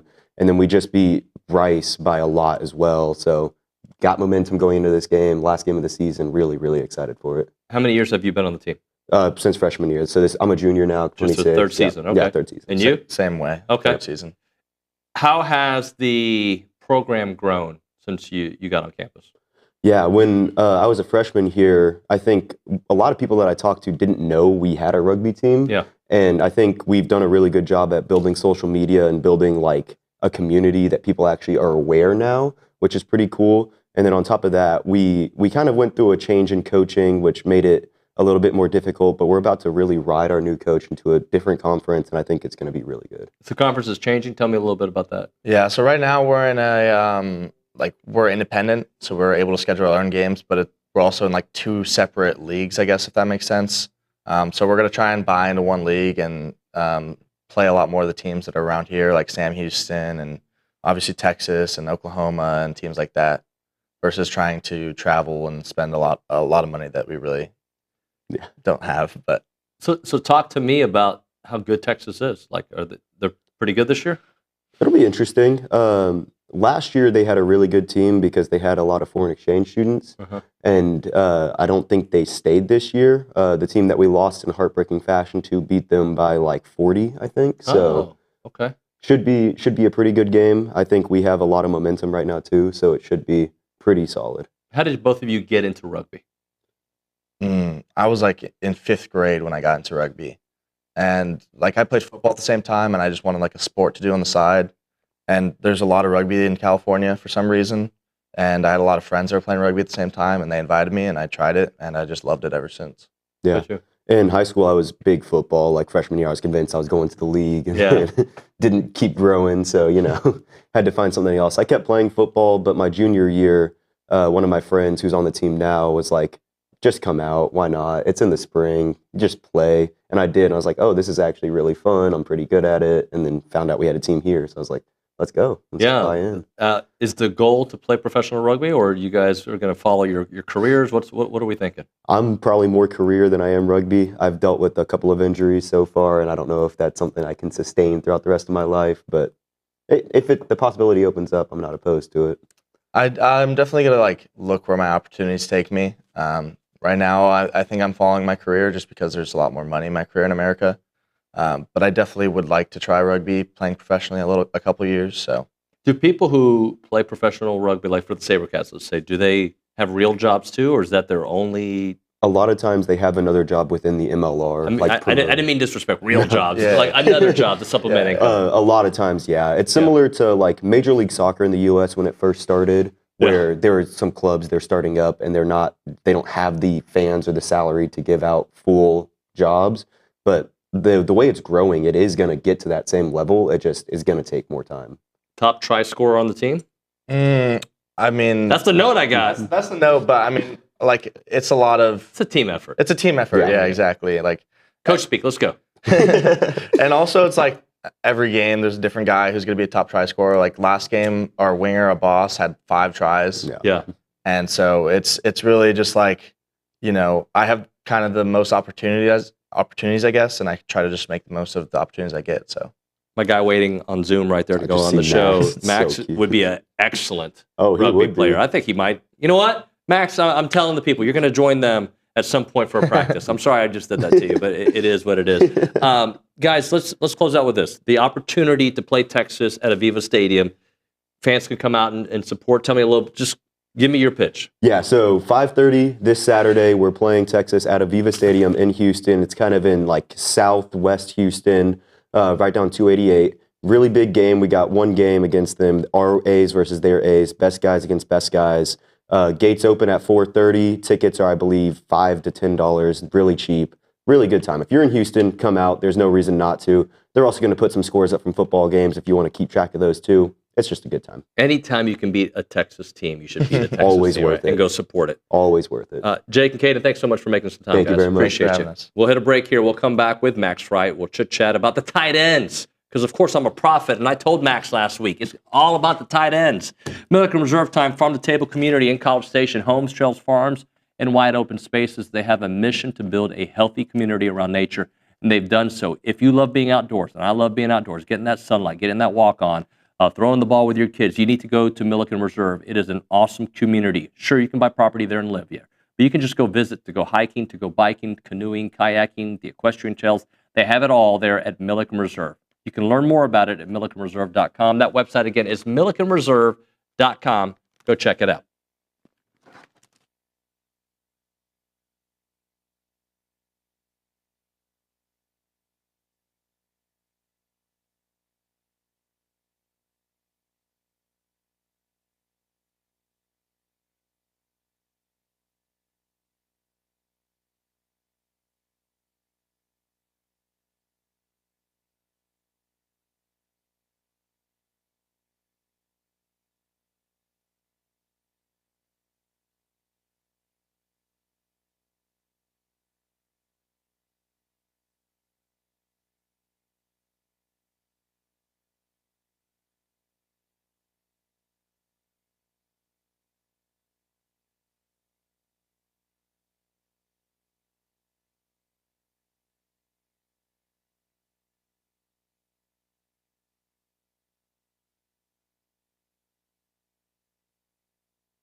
Can you name the movie?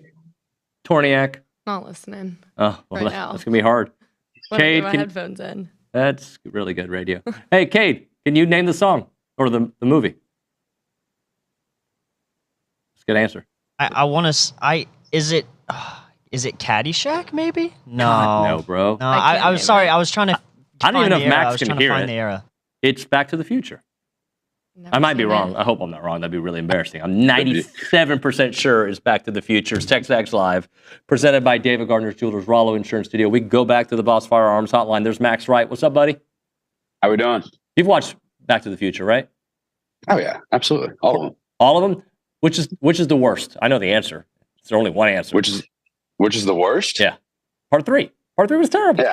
Yeah. I mean, the first two were the best. Country Western, Michael J. Fox, not my favorite act. It's not Yellowstone. It was a stretch. They were trying to make something work, but it was all right. I loved part 2 because it showed us the future and what Jordans would look like. They don't look like that, but it was cool. Mm-hmm. I agree. Hey, let's get into it. So we talked about it last week. I asked the question. I didn't think we were going to get the Theo explosion that we got, but I asked, do you think this could be an opportunity for the tight ends to have a performance? Because with no Le'Veon, they need to find some other wrinkles to get the ball moving. But it seemed like it wasn't just short yardage situations. They were finding both Trey and Theo with some open lanes. Yeah, I think it was funny you said you were a prophet. You definitely were. I kind of got to talk to Theo about it during the week. I used to room with him, so I've been texting him a lot all season. It's been really cool to see the success he's been having. But I think that moving forward, you're exactly right. Anytime that you have guys go down, especially key points of your offense like Le'Veon, you have to be able to distribute the ball and get other guys touches. And the tight ends kind of throughout the season have kind of been a quiet, I think, kind of sleeping point of the offense where, people have been sleeping on their ability to make plays. So, to be able to throw that extra wrinkle in for defenses to have to worry about is, okay, these tight ends aren't just, short yardage guys. They're real playmakers who can go out and make, 30-yard plus catches during the game. And definitely add something that's tough for defenses to plan for.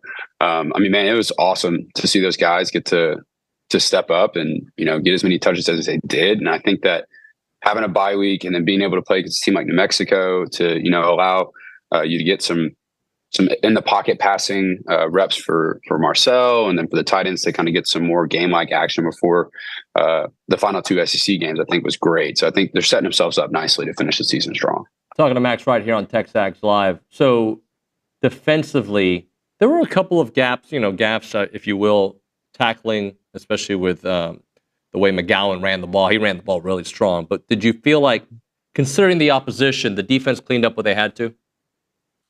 Yeah, I think, the running back that they have, McGowan, that guy's a good player. He had some stuff that happened that prevented him from being in big, maybe bigger SEC ball or in bigger Division I college football in the top 5. But, he's a good back. And I think that he definitely kind of still showed that there's some things that we still need to get better at and still need to work on the defense. I think that tackling is going to be something that over the next weeks are going to really be tested as we play, Auburn and Texas.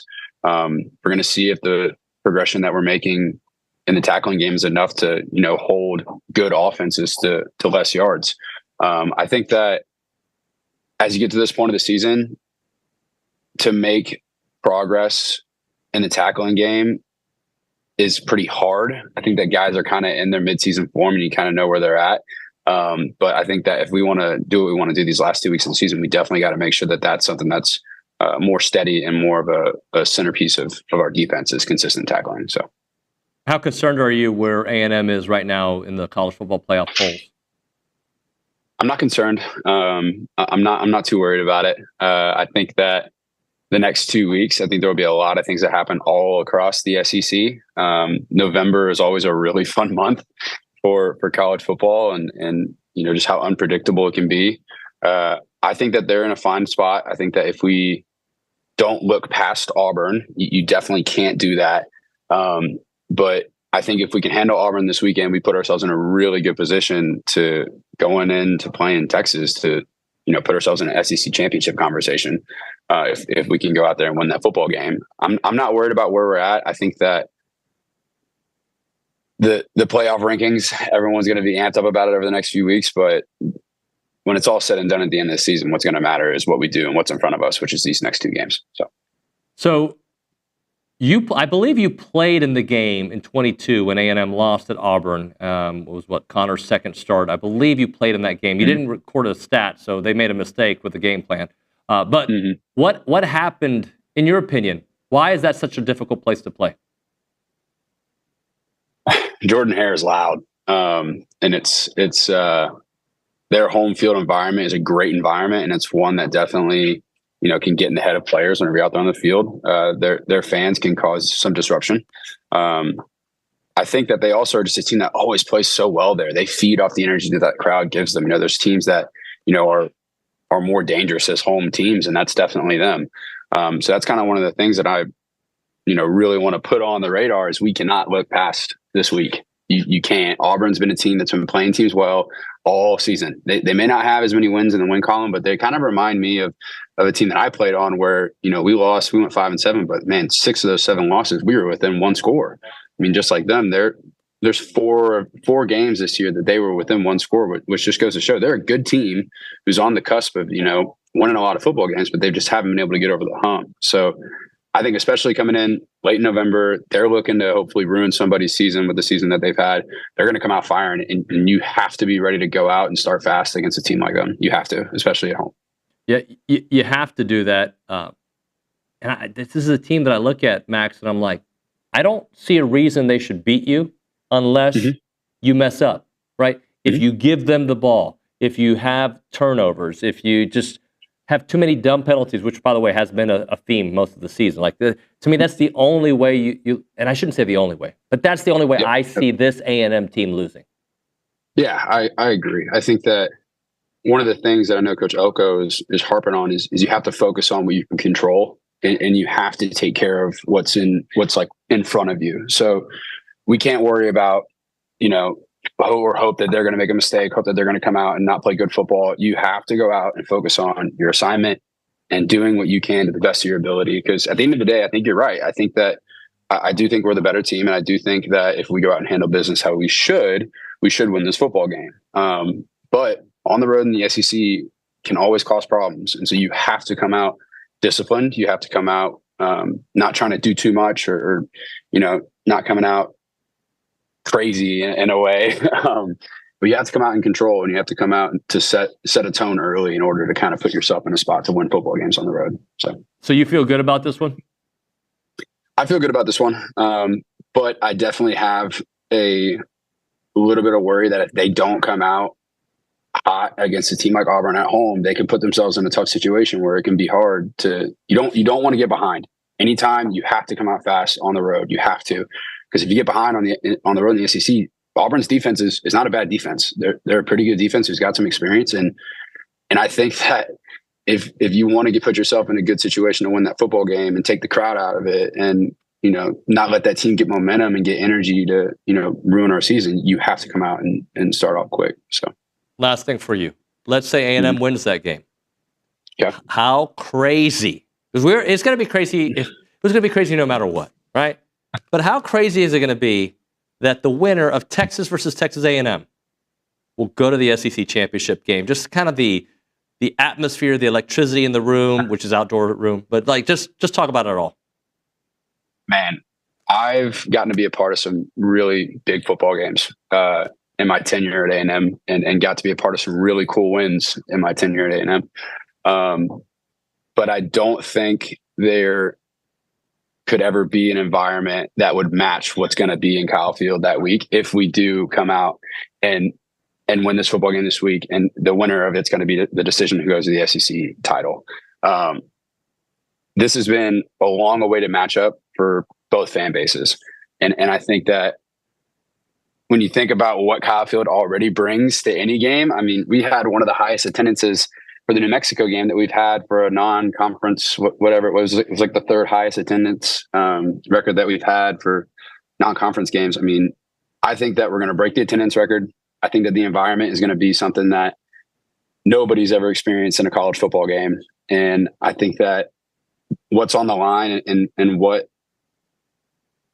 at stake is going to set it up to be one of the coolest rivalry ramp-ups that has ever happened in college football. So I think there just couldn't be a more picture-perfect stage for this game.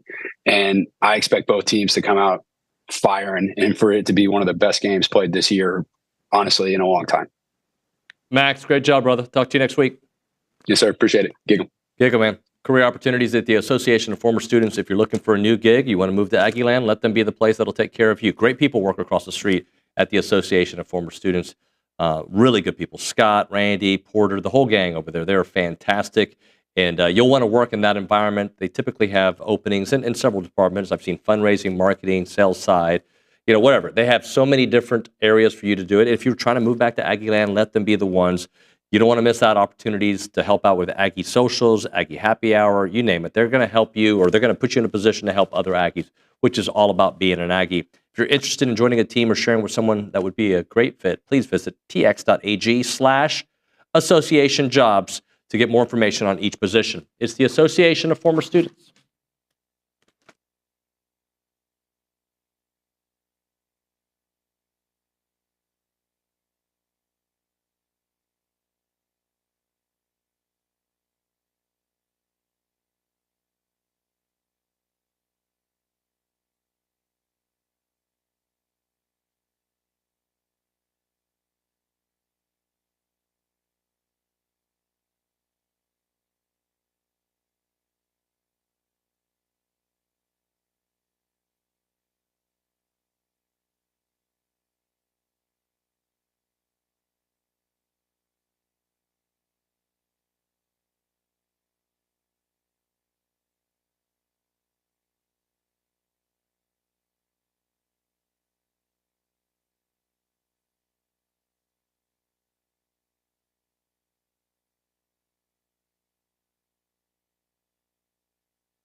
Now, this song was definitely in Back to the Future.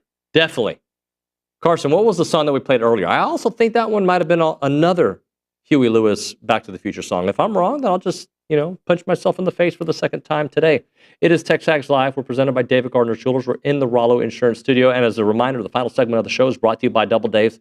That's in about an hour. But right now, caller number 12, 979-693-1150 will hook you up with your choice of a dozen pepperoni rolls or a large one-topping pizza from Double Dave's. They've been serving Aggieland since '84. They have your favorite pizza and, of course, your world-famous pepperoni rolls, reliable in-house delivery, bringing piping hot goodness straight to your door.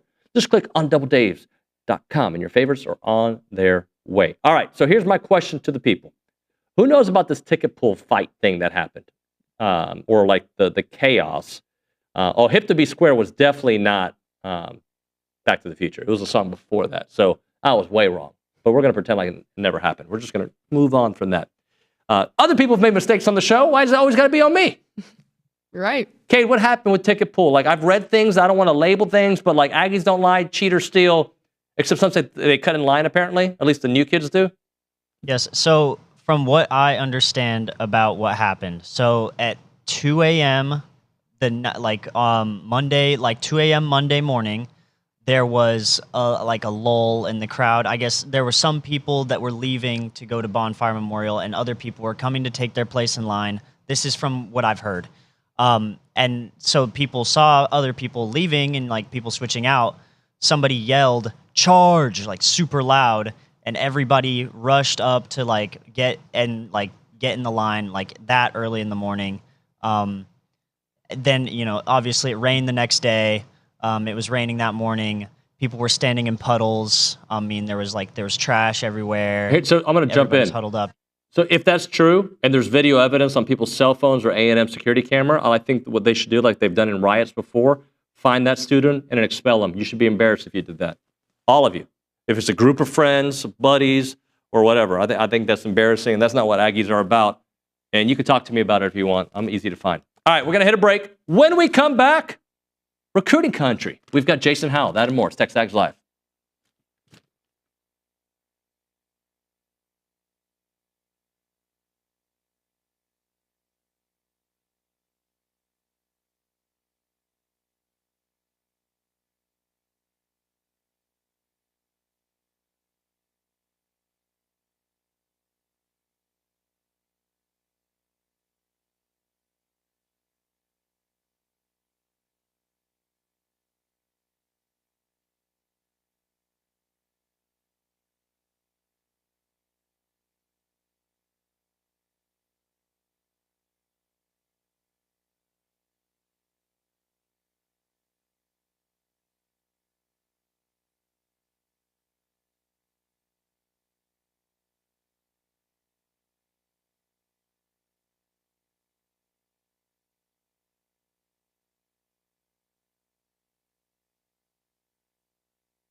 We're back on TexAgs Live. We're presented by David Gardner's Jewelers. We're in the Rollo Insurance Studio. It is hour number 3. It's time for Recruiting Country with our buddy Jason Howell. Jason, good morning, buddy.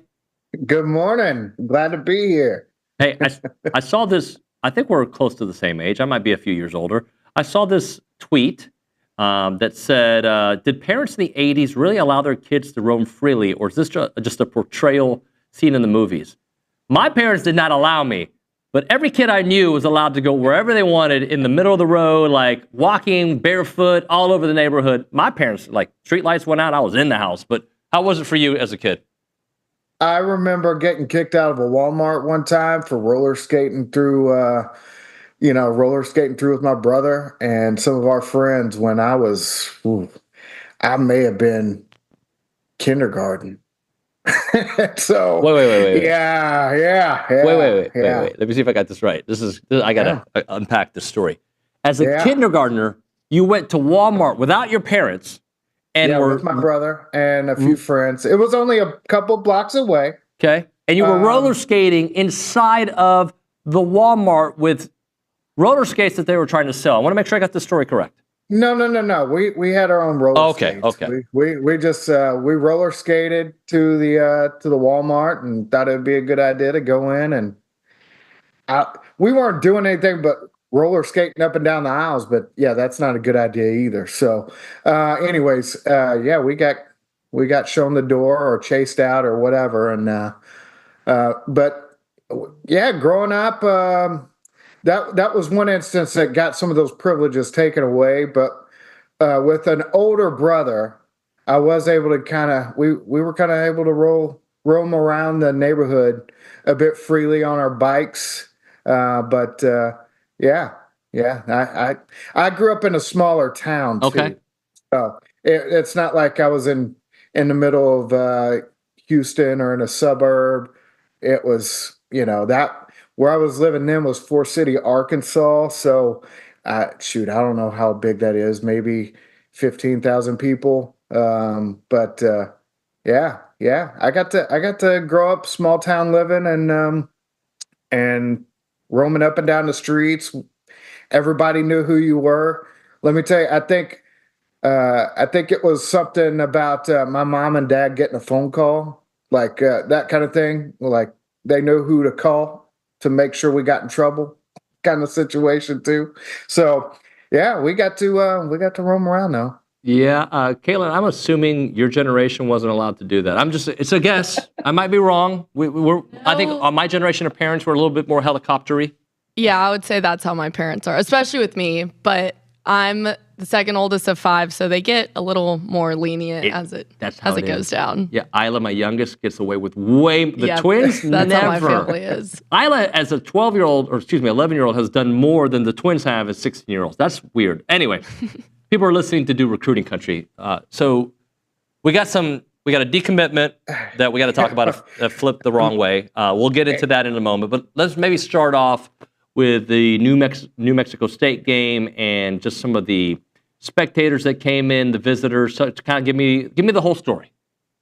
Yeah, so it was just going to be a nice little weekend, light weekend, New Mexico State. Not a whole lot of drama or anything going on, and that really kind of got flipped on its ear. But New Mexico State for that weekend. A&M did a phenomenal job stacking the visitor list. That's not a typical game. It's not a big game for fans and just A&M in general. It's not one of those nationally ranked opponents, so you're not expecting a whole lot. But they had Lamont Rogers, Missouri commit, Nicholas Townsend, tight end committed to Texas, Trey McNutt, 5-star Oregon safety commit. So that's in the 2025 class alone. And then in the 26 group, you had, Dorian Barney, 26 cornerback out of Carrollton, Georgia, who just recently decommitted from Alabama and had visited for the LSU game. Tristan Keys, a 5-star receiver out of Mississippi. Jabari Brady, another big receiver out of Florida, and is 3 receivers that were in that 26 class that are really highly touted. Madden Williams coming from California, and a defensive lineman out of Las Vegas were some of the bigger names that came in for a game that, when I see kids coming in for that kind of game, I assume that their interest is pretty significant because that's an opportunity to meet with the coaches and really dig into things, because it's not as time consuming an effort, if you will, when it comes to your actual game. It's not one of these big monumental SEC contests. So you get a chance to really dive in and do a little bit more in terms of that. And you may you're going to sacrifice a little bit on the game atmosphere. And that tells me that they really wanted to dig in and find out more about A&M and what they're really all about, and not just the fluff that comes with a big game atmosphere. Talking to Jason Howell here on TexAgs Live. So, Jason, what do you think? Like, how do we feel about these guys that are committed elsewhere? Just the vibe. I mean, look, we're real close. We've already seen a huge flip the other way. Like, do you feel good about these visitors? I don't know if I feel good about all of them, but I mean, it's a promising sign that you get those guys on campus. Lamont Rogers is probably one I feel best about. He's committed to Missouri. He's visited already for the Notre Dame and the Missouri games. And so him coming back for a third trip definitely tells you something. And I'll keep an eye out. And he came in with his family, and they were definitely, checking in and kicking the tires. And there's a lot of interest there. And, at A&M, I tend to think that's when they can pull off over the course of the next few weeks as signing day approaches. Townsend, A&M's been in the mix there. He's committed to Texas, but there's been a lot of back and forth interest over the course of his recruiting process. When he made his decision, it went between A&M and Texas largely there towards the end, and I think getting him back on campus is a step in a positive direction, but I think there's still a lot of work to be done there before I get too positive in how I'm feeling there. And the same with Trey McNutt. That was a last-minute visit.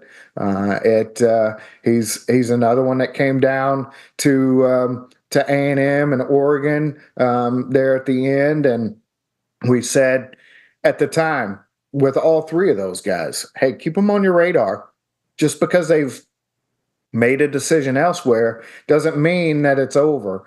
And you're seeing them, kind of double checking at the very least. And, Trey's got a lot of connections to Houston, and, getting him back on campus was a big move. But I get the sense that it's going to take a little bit more time and effort before you feel great about where things are standing as far as an actual flip on signing day or anything like that with him as well. But yeah, it's always positive getting them back on campus and getting them around the coaches. And Michael Fasusi, the chances of him staying at Oklahoma or Texas A&M, it's going to be one of those 3 schools, right?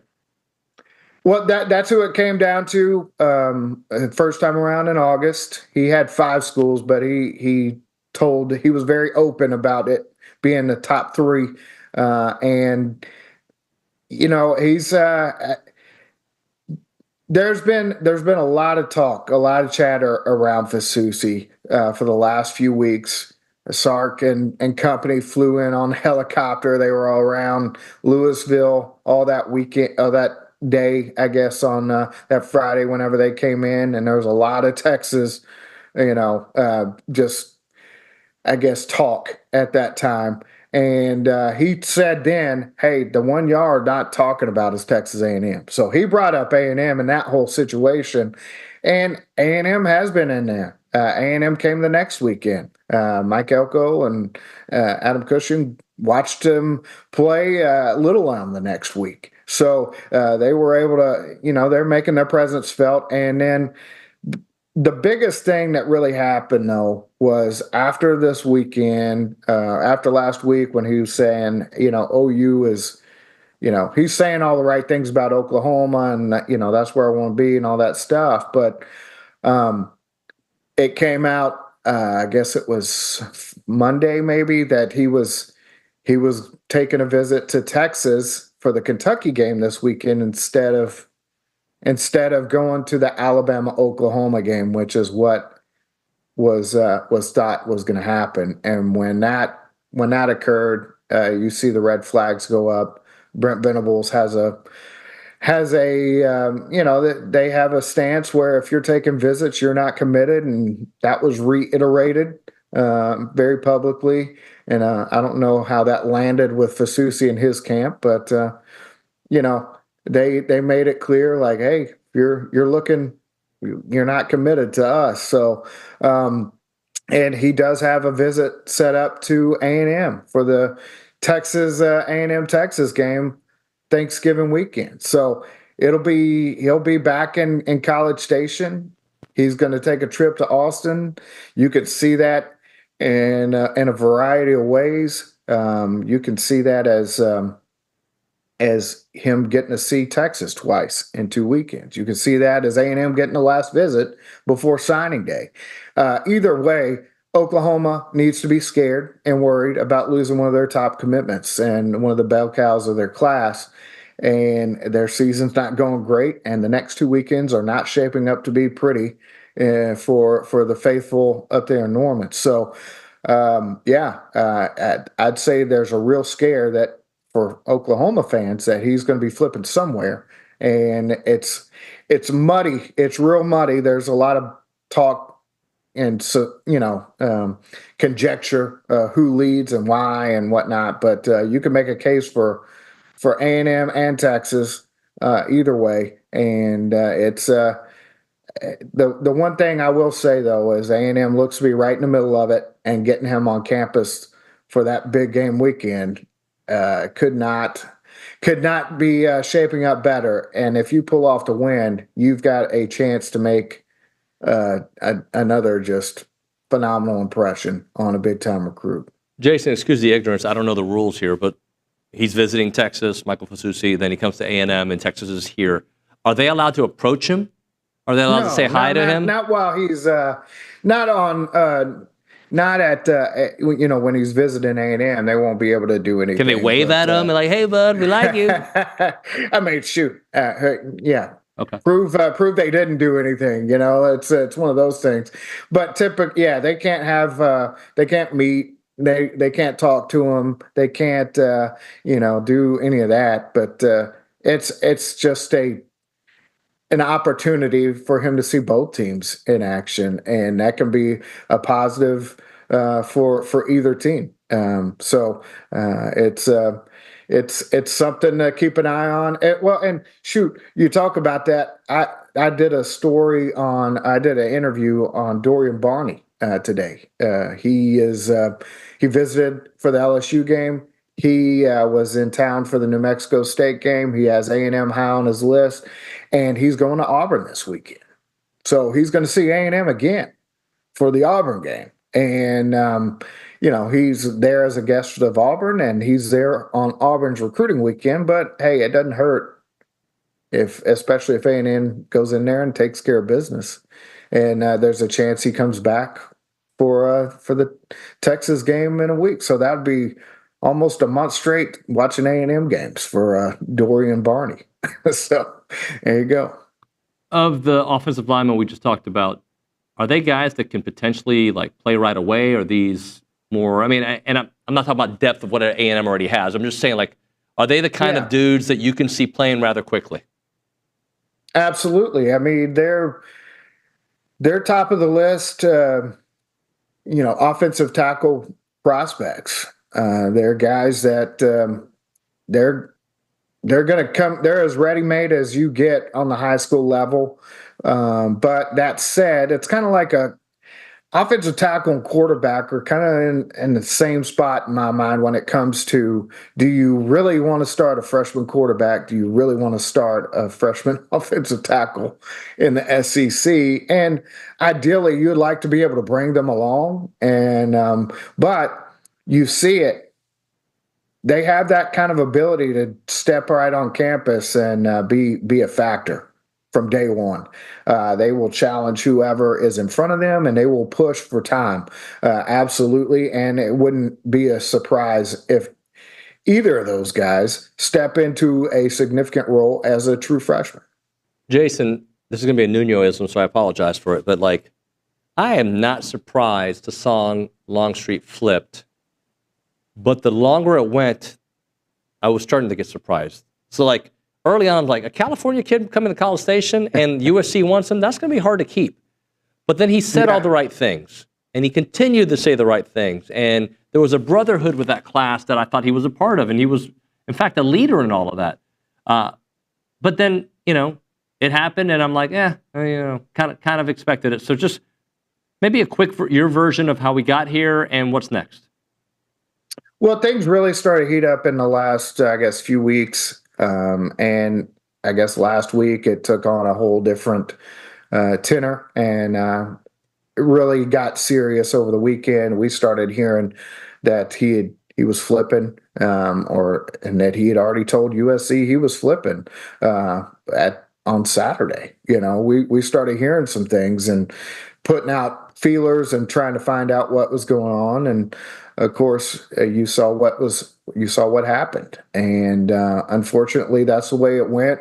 You can look back at the whole, you know, choice of going with Longstreet over a guy like Keelan Russell or Texas guy or whatever, and saying, no, this could have been foreseen. Well, I think you're right. I mean, he was saying all the right things and doing all the right things, and he had a great relationship with the coaches, and unfortunately, it went the way it did, and A&M's in a spot, you know, where they're 2 weeks away from signing day, and they got to figure it out at quarterback.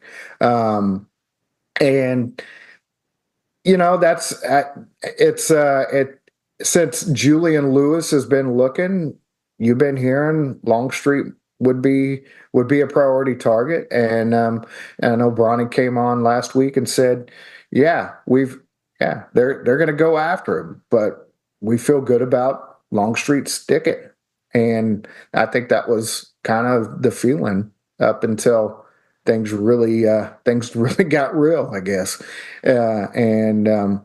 Unfortunately, that's sometimes how it plays out on the recruiting trail. But you see A&M getting their plan together, and as Bronny posted so eloquently in his long form yesterday, you know, about the quarterback situation. You know, there's a lot to take into account, and A&M's lining up the potential options.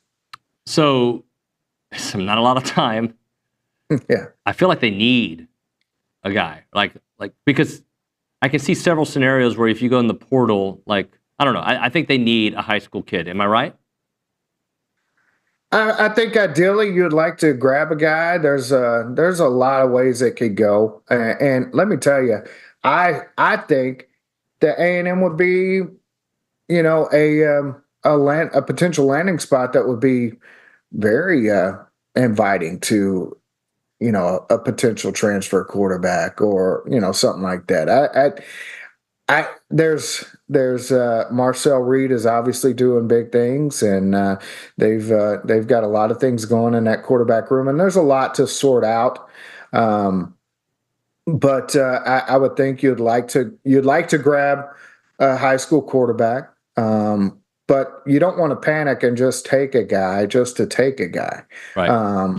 And I don't think that's happening. I do think they are being thorough in their evaluations, and they're not just going, hey, who's the 4-star guy that we need, or who's this guy? Because these quarterback evaluations, they get done so early. Bronny talked about, I want to say, a junior year. Well, in a lot of cases, these top guys are getting recruited from their sophomore freshman year, and teams are narrowing in on their pool. And there's a lot of guys that emerge. And in the state of Texas, we've seen that over the last several years, whether it be Cam Ward or Seth Hennigan, who's lighting it up at, I think he's started like 6 years at freaking Memphis, and you've got you got a lot of guys that have gone on to do big things from the state of Texas on a high level, whether they had to get to where they are through the transfer portal or they were recruited out of high school. You've got you've seen guys that have come from a little bit under the radar, and it's worth taking a look at, like, hey, who are some of those guys? And yeah, you don't have a lot of time, but at the same time, A&M has a lot to offer a quarterback and well, any player at any position. You're talking about a team that's in national championship conversation. If they take care of a business the next few weeks, they're in the SEC championship game and potentially in the playoff there. And so you've got a chance to really make some noise out there. But I do kind of like what some of the things I'm hearing and some of the options that Bronny put out there on the board, and some of the things that I think it is worth doing a deep dig into the state of Texas and seeing what's out there and who's emerged. And I think that's something you're gonna see with a few weeks left, and you don't have to panic. You have a huge home game to bring somebody in, and in a lot of cases, you have a lot of guys who they have had at camps and things like that, and so you've got an opportunity, and you've got some relationships there, whether they've been put on hold for a little bit because you had a quarterback, and that's easy to explain away. We had our guy, and now we're back on the market, and we think you're special. This is how we're moving. All right, we'll hit a break here. If you have a question for Jason, you can send it on the YouTube page on TexAgs.com, or, of course, on the Little Sluggers text line, that number 979-693-1150. Let's talk Chance McClain. He's on Twitter right now, just tweeting, getting involved. My buddy Raheel is going to be at the A&M Texas game. Chance is trying to get in. Everybody's trying to go. Chance is awesome. He's a documentary filmmaker, but he's much more than that. He's just a creative dude who tells people stories, and he does it better than anybody. If you've considered maybe having your story kind of captured, your dad's story captured, let Chance and his team do it. They do these documentary films for Aggies. They do it for everybody, but it seems like the most of his clients are Aggies, and that's because Aggies really care about our story and our history and our traditions. And Chance can tell that story, be it your family Thanksgiving, the turkey bowl you play in, if it's Christmas, if it's a tailgate, whatever it may be. Let Chance and his team tell that 2-hour documentary story, your grandfather's story, World War II, Vietnam, whatever it may be. It's Chance and his team at yourheritagefilm.com. Again, that is yourheritagefilm.com, 713-893-8341, 713-893-8341.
TexAgs Live, presented by David Gardner's Jewelers Rollo Insurance Studio. It is our number 3 of the program. Obviously, we've got the recruiting country with Jason Howell here on the show. Jason, we got some questions for you at the Angry Elephant News and Social Center. So let's let Caitlin Torn tell us some of those questions. Caitlin? Yep, the first one we got is from PG Ag in King Oaks, and he asked, with the injury to Moss, do we take another running back?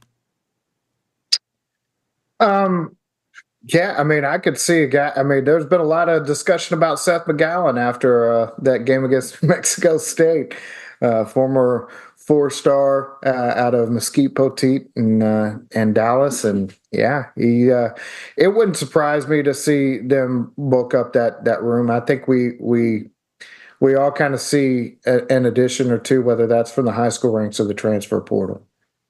What else, Torniak? We have a question asking, do the Aggies look in-state for a quarterback in this class or just hit the portal? And then another quarterback question asking, are we targeting any QB now after we lost our commitment? It looks like a lot of Texas quarterbacks are getting a good look right now. We'll see what happens as far as when they actually zero in on a target and start making some real moves. Right now, haven't heard anything about them really making headway, making contact, and figuring out the next step as far as who those few targets will be. But yeah, I think there will be some Texas quarterbacks involved, and there will be some other names out there that they have some relationships with. I think that's a good place to start. Guys that they've been talking to in the past, guys that they thoroughly evaluated in the spring, and then guys who are doing some big things in the state of Texas this fall. Caitlin, I think there's a couple on the YouTube page to close out with. I'll read this one. Dale Butler says, is there a chance that they could flip the 5-star Keelan Russell out of Duncanville, who's currently committed to Alabama? That would seem like a hard one. Maybe if they would have started earlier on that process. Yeah, when this all started to come about and we started getting real wind about what was going on, that was one of the first things I did was check around with some people I knew that could give me some insight into what's going on there. And I was told pretty flatly, not going to happen. That's that ship has sailed, and that it is what it is. But yeah, I don't see that happening. Good. Alabama's got them a good one, it looks like. Any more? Yes, Jim in Temple asks, have been hearing Aaron Nolan, 5-star quarterback, is entering the portal from Ohio State or is expected to soon. He visited A&M, and we were on his final list a year ago. Will A&M pursue him again? I haven't heard anything as far as that's going. And, I mean, I'm sure he'll be evaluated if he enters the portal or if they're getting wind that he's in the portal. But that was also a different staff, so you have to kind of look at that, and those relationships there are no longer at A&M. But there's a lot of things that could still make A&M an attractive place for him if A&M decides to look that direction and he decides to look at A&M. But no, I have not heard that name or possibility at this time. Well, and Jason, they're asking on the boards about transfers, or excuse me, on the chat, and I'm like, it's too early to talk about transfers because the portal's not really open, and coaches aren't supposed to be meddling in that just yet. Mm-hmm. Exactly, and yeah, they can have some thoughts on, hey, if this guy enters the portal, but again, they're not going to tell us that. They're not going to make those public because that could be a problem for them as well. So, anyways, it's too early until things get done, until guys actually enter the portal, until it opens and you see what you have. But I think you're going to see, A&M look at their roster and how it's going to shape up and how, potential moves could upset what's already there. I think Bronny did a great job of kind of painting that picture and what's at stake and what you have to consider and all that. when it comes to decision making. It's at the quarterback position, So it's an undertaking, and there's a lot to consider. Jason, great work, buddy. Thanks so much for your time. Always appreciate it. See you, man. Jason Howell there on the Boss Firearms Hotline. We'll hit a break. We'll come back, I think, with Peter Burns. Right now, the difference is real with Rollo Insurance. They're an independent insurance company built around educating you on exactly what you're paying for, doing the shopping for you so that you can accomplish your insurance goals. And when it comes to insuring your home, your business, your hobby, your farm, your ranch, or literally anything else, what you're really buying and who you're buying it from needs to be somebody who has an active interest in your life. Rollo Insurance doesn't work for shareholders. They work for you. So go to rolloinsurance.com/TexAgs and learn more for yourself. Take it from there. These folks are the real deal. You'll get your own personal agent. I've been doing it for a long time. I highly, highly recommend it. Over 60 offices in Texas, but they're nationwide. But really, their headquarters is on Highway 6 here in College Station. Again, that website is rolloinsurance.com/TexAgs. Check it out.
Okay, do you know who this is singing?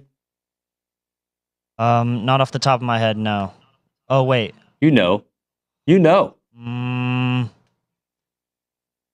I don't know enough country music. Oh my God, bro. Sorry. You ever watch Yellowstone? I have not. I've heard it's good, you're though. done. Eliminated from the show.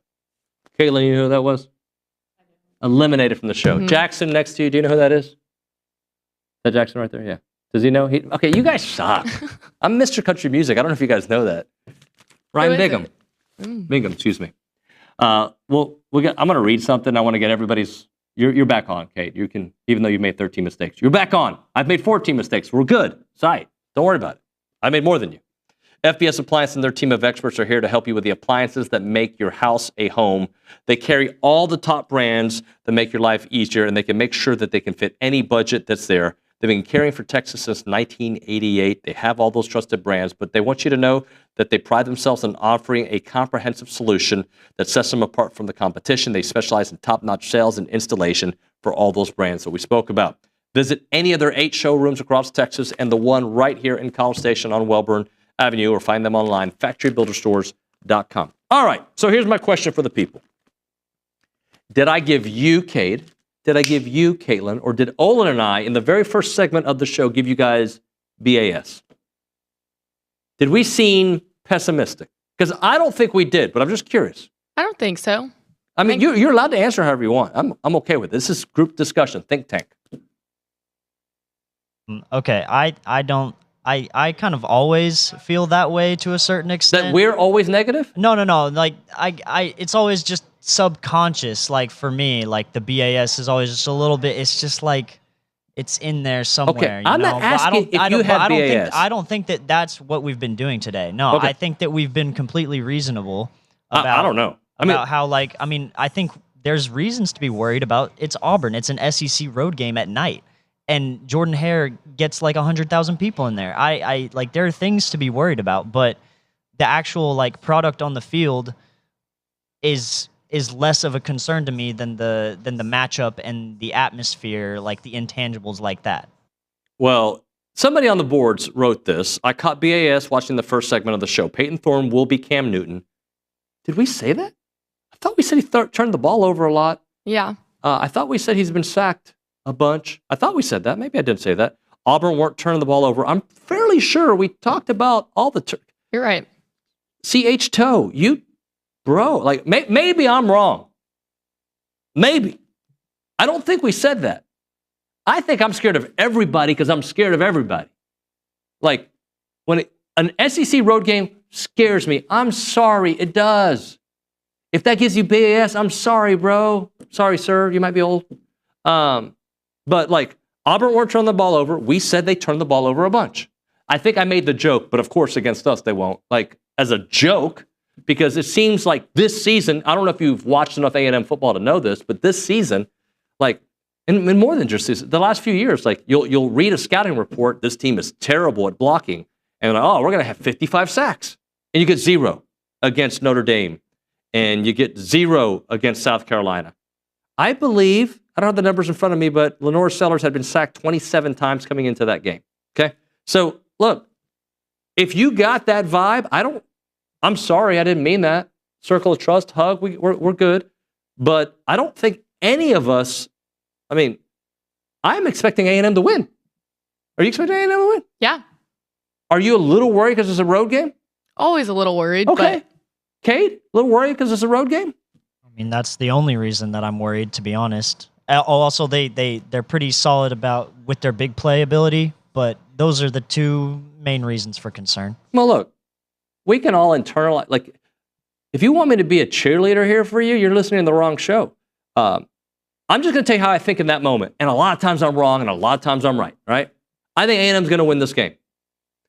The fact that Homeboy said that apparently after listening to the show, A&M is going to win by 4, or excuse me, Auburn's going to win by 40. Forgot to mention that home field advantage is a huge deal. Home field advantage is a huge deal in the SEC. It is. But I expect A&M to win. I think it's going to be a close game. I said, fairly sure I said that just don't give the game away and they win the game. If you don't turn the ball over repeatedly, if you don't have a bunch of dumb penalties, you should win the game. That's what I think. You're right. They're a 4-6 team that A&M should beat. But if I'm going to prepare you for this game, I will tell you that Jarquez Hunter is, if not the top back they face this year, is going to be one of the top 2 or 3 backs that they face. Although, I don't care who you are, Rocket Sanders looked incredible against A&M. And part of that was on A&M, part of that is because Rocket Sanders is good. I don't think Peyton Thorne's good. In fact, I know this week multiple times I said I think Peyton Thorne is horrible. He's having a much better year than he had last year, but he's a problem. He turns the ball over. He makes bad decisions. Okay, there you go. He's actually a better scrambler of the football than you would expect, but he's been sacked a bunch. Okay, so there's that. We can't set the edge. I have worried about setting the edge. If you're not worried about that, if you don't think the coaching staff across the street is working on that, you're crazy.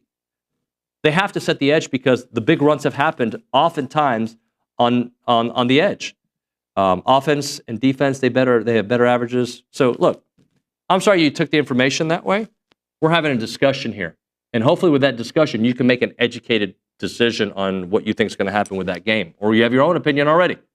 My opinion, A&M is going to go in there and win, but it's going to be a tight game. I think Billy feels the same way. I think Olin feels the same way. I don't want to speak for Billy, but I believe he said that on Monday, right? So I say all that to you just to say they should win. Sorry you felt that way. We'll see you next time.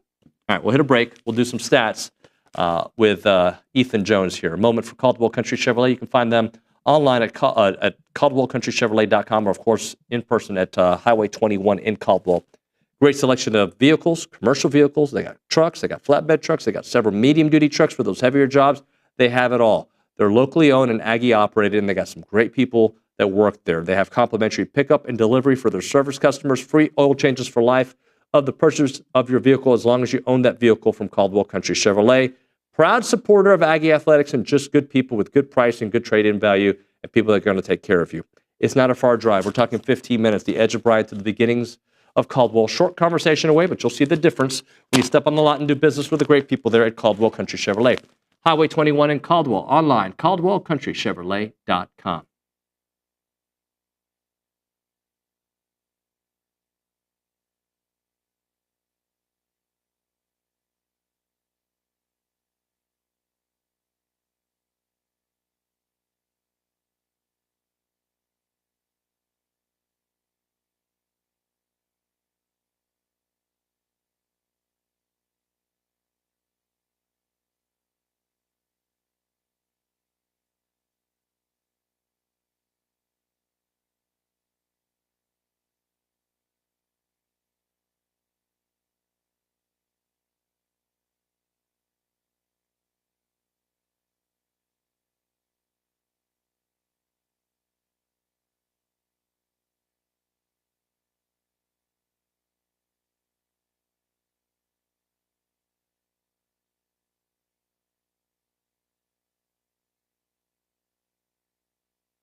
We're back on TexAgs Live. We're presented by David Gardner's Jewelers. We're in the Rollo Insurance Studio. The stats man, Ethan Jones, is in the house, again with an NBA shirt on. Yes, sir. It's NBA season, bro. I'm so happy. It's football season. Yeah, it's college football season on this show. Both of them combined. Can you ever wear a college football shirt? I don't have one. Okay, so if you want to work on this show, the poster got me upset. So if you want to work on this show, you've got to wear. I'm just kidding. Okay, I'll go buy one after this. Oh no, don't do that. Let Billy pay for it. All right, what do you have for us this morning? Yeah, I'm gonna compare. So that there's 6 SEC teams competing for the playoffs, competing for the SEC championship. So I'm gonna compare their statistical strengths and weaknesses. Okay. First, let's go with A&M. Their strength is their offensive line and run game. We've talked about that a lot. They're averaging 203 rushing yards per game in the SEC, which is the best among these 6 teams by over 200 or over 20 yards per game. Mm-hmm. So really good. And then also the O-line only allows 1.8 sacks per game in conference play. But before Chase Besantis was injured, we only allowed 1 sack per game, which is so it's almost gone up double. Yeah. So once he comes back, hopefully he comes back soon. We really have one of the best offensive lines in the entire SEC, especially among this group. Then our weakness is big plays. We allow the most 20-plus yard plays per game, 5.2 in the SEC among these 6 teams. And the second least amount of 20-plus yard plays per game on the offensive side of the ball, 5. And only Tennessee has less with 4.3. So our strength is our offensive line and run game. Our weakness is big plays. Right. And then let's go to TU. Their strength is big plays. They produce 6 more big plays per game than their opponents, which is really good. Their weakness is their red zone offense. Only 52.2 red zone touchdown success rate, so only 12 of their 23 red zone attempts have produced touchdowns. So really an awful rate for TU there, but their big play is really good. Alabama, their top is offensive efficiency. They're first in points per game among this group, second in yards per play, first in yards per carry, and first in completion percentage. So they're really efficient on offense. Their run defense is not good, however. So if we ever face them, their run defense is the worst out of this group. Worse in rushing yards per game and worse in yards per carry. Let's go to Ole Miss. Their passing offense and defensive line are both really good. They're best in all the passing offense categories, and they average 5.5 sacks per game in SEC play, which is kind of crazy. That's a big number. That is a very big number, yeah. Yeah, we only average 2, and then the second best is South Carolina with 3.5, so that's kind of crazy. But their passing defense has been weak, allowing 245.8 passing yards per game. Yep. Georgia's strength and weakness is their passing attack. Sometimes Carson Beck, he looks like he is a first-round draft pick. Sometimes he throws 4 interceptions. I would say most of the season he hasn't. Yeah, but in wins, he averages 66.3 completion rate and only 1.3 interceptions, which is low for him. And then in losses, he only averages a 59.3 completion percentage and 2 interceptions in losses. And then finally, Tennessee, their strength is overall defense. They rank top 3 in almost every category among this group in defense. And then they can't score the ball, only averaging 23.4 points per game, which is the worst out of this group by 4.6 points per game. So yeah, those are the strengths and weaknesses of these teams going into the final stretch. Final stretch with obviously both games. The Texas game against Kentucky, that Kentucky's been horrible this year. Yeah. I know you can say the same thing about Auburn because they both have been underperforming programs the last couple of years, but especially this year. But again, they're trying to get bowl eligible, and they have to win these next 2. And A&M to even have be in the conversation, they have to win these next 2 games. Yeah, and potentially they may have to win the next 3 games. Good stuff, Ethan. Appreciate you, sir. Thank you. Anything final to get into, Ms. Torn? We have Aggie Volleyball's Maddie Walk was named the SEC Setter of the Week following the Aggies' sweep of Oklahoma, and she earned her 2nd weekly honor of the year after she spearheaded A&M's most efficient offensive outing of the season in its straight set victory over the Sooners, and they are returning to action on Friday. They're facing Georgia in Reed Arena at 6:30 p.m. They got nothing but some tough games to SEC play. All right, so a couple things to sum up today's program. Obviously, concern is not the right word, but I'm acutely aware of what happens on the road at the SEC, and but as somebody pointed out on the chat, this is why you hired Mike Elko to win these last 2 games, right? Like, you're in position. A&M hasn't been in this particular position, but they're in this position. They've been in November in striking distance.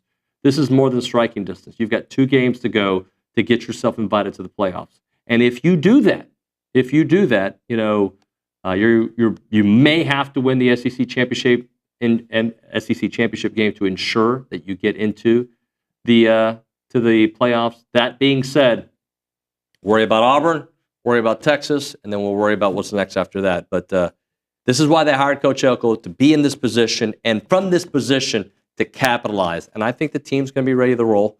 I think you just can't make mistakes. If you don't make mistakes, you are not only the better coach team, that's for sure.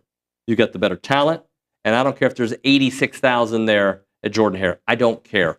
I think if you do what you normally do, the reason South Carolina keeps coming up is because, to me, it was out of the norm. Like, how often did you see this team? There was points in that LSU game where the tackling wasn't great, but for the most part, this team has tackled well, has gotten to the quarterback well, or at least provided some pressure, and definitely has some tackles for loss. They're going to have to do that on the road this weekend at Auburn. Tomorrow on the show, it's a Thursday fan show, guys. We've got Stephen McGee. He's going to be on the phone because I think he's playing golf with Ryan Swope, who will also be on the phone a little bit later on the show. Logan Lee should be in studio to chit-chat about some Aggie basketball, hopefully a victory over Southern to get them ready before they go on the road, obviously, for that big tournament in Vegas. That, again, will be a fun one to watch. Final parting shots, guys. Ethan Jones, you feel good about the Aggies? Yeah, I feel good. The big thing is Auburn is actually pretty good statistically, but the turnovers always weigh them down. So we need to force turnovers. We need to get to the quarterback. They fumble the ball a lot, so we just need to force turnovers. That's the key. Force the turnovers. Peyton Thorne throws them, and they fumble a bunch. Thanks so much for watching. We'll catch up with all of you mañana.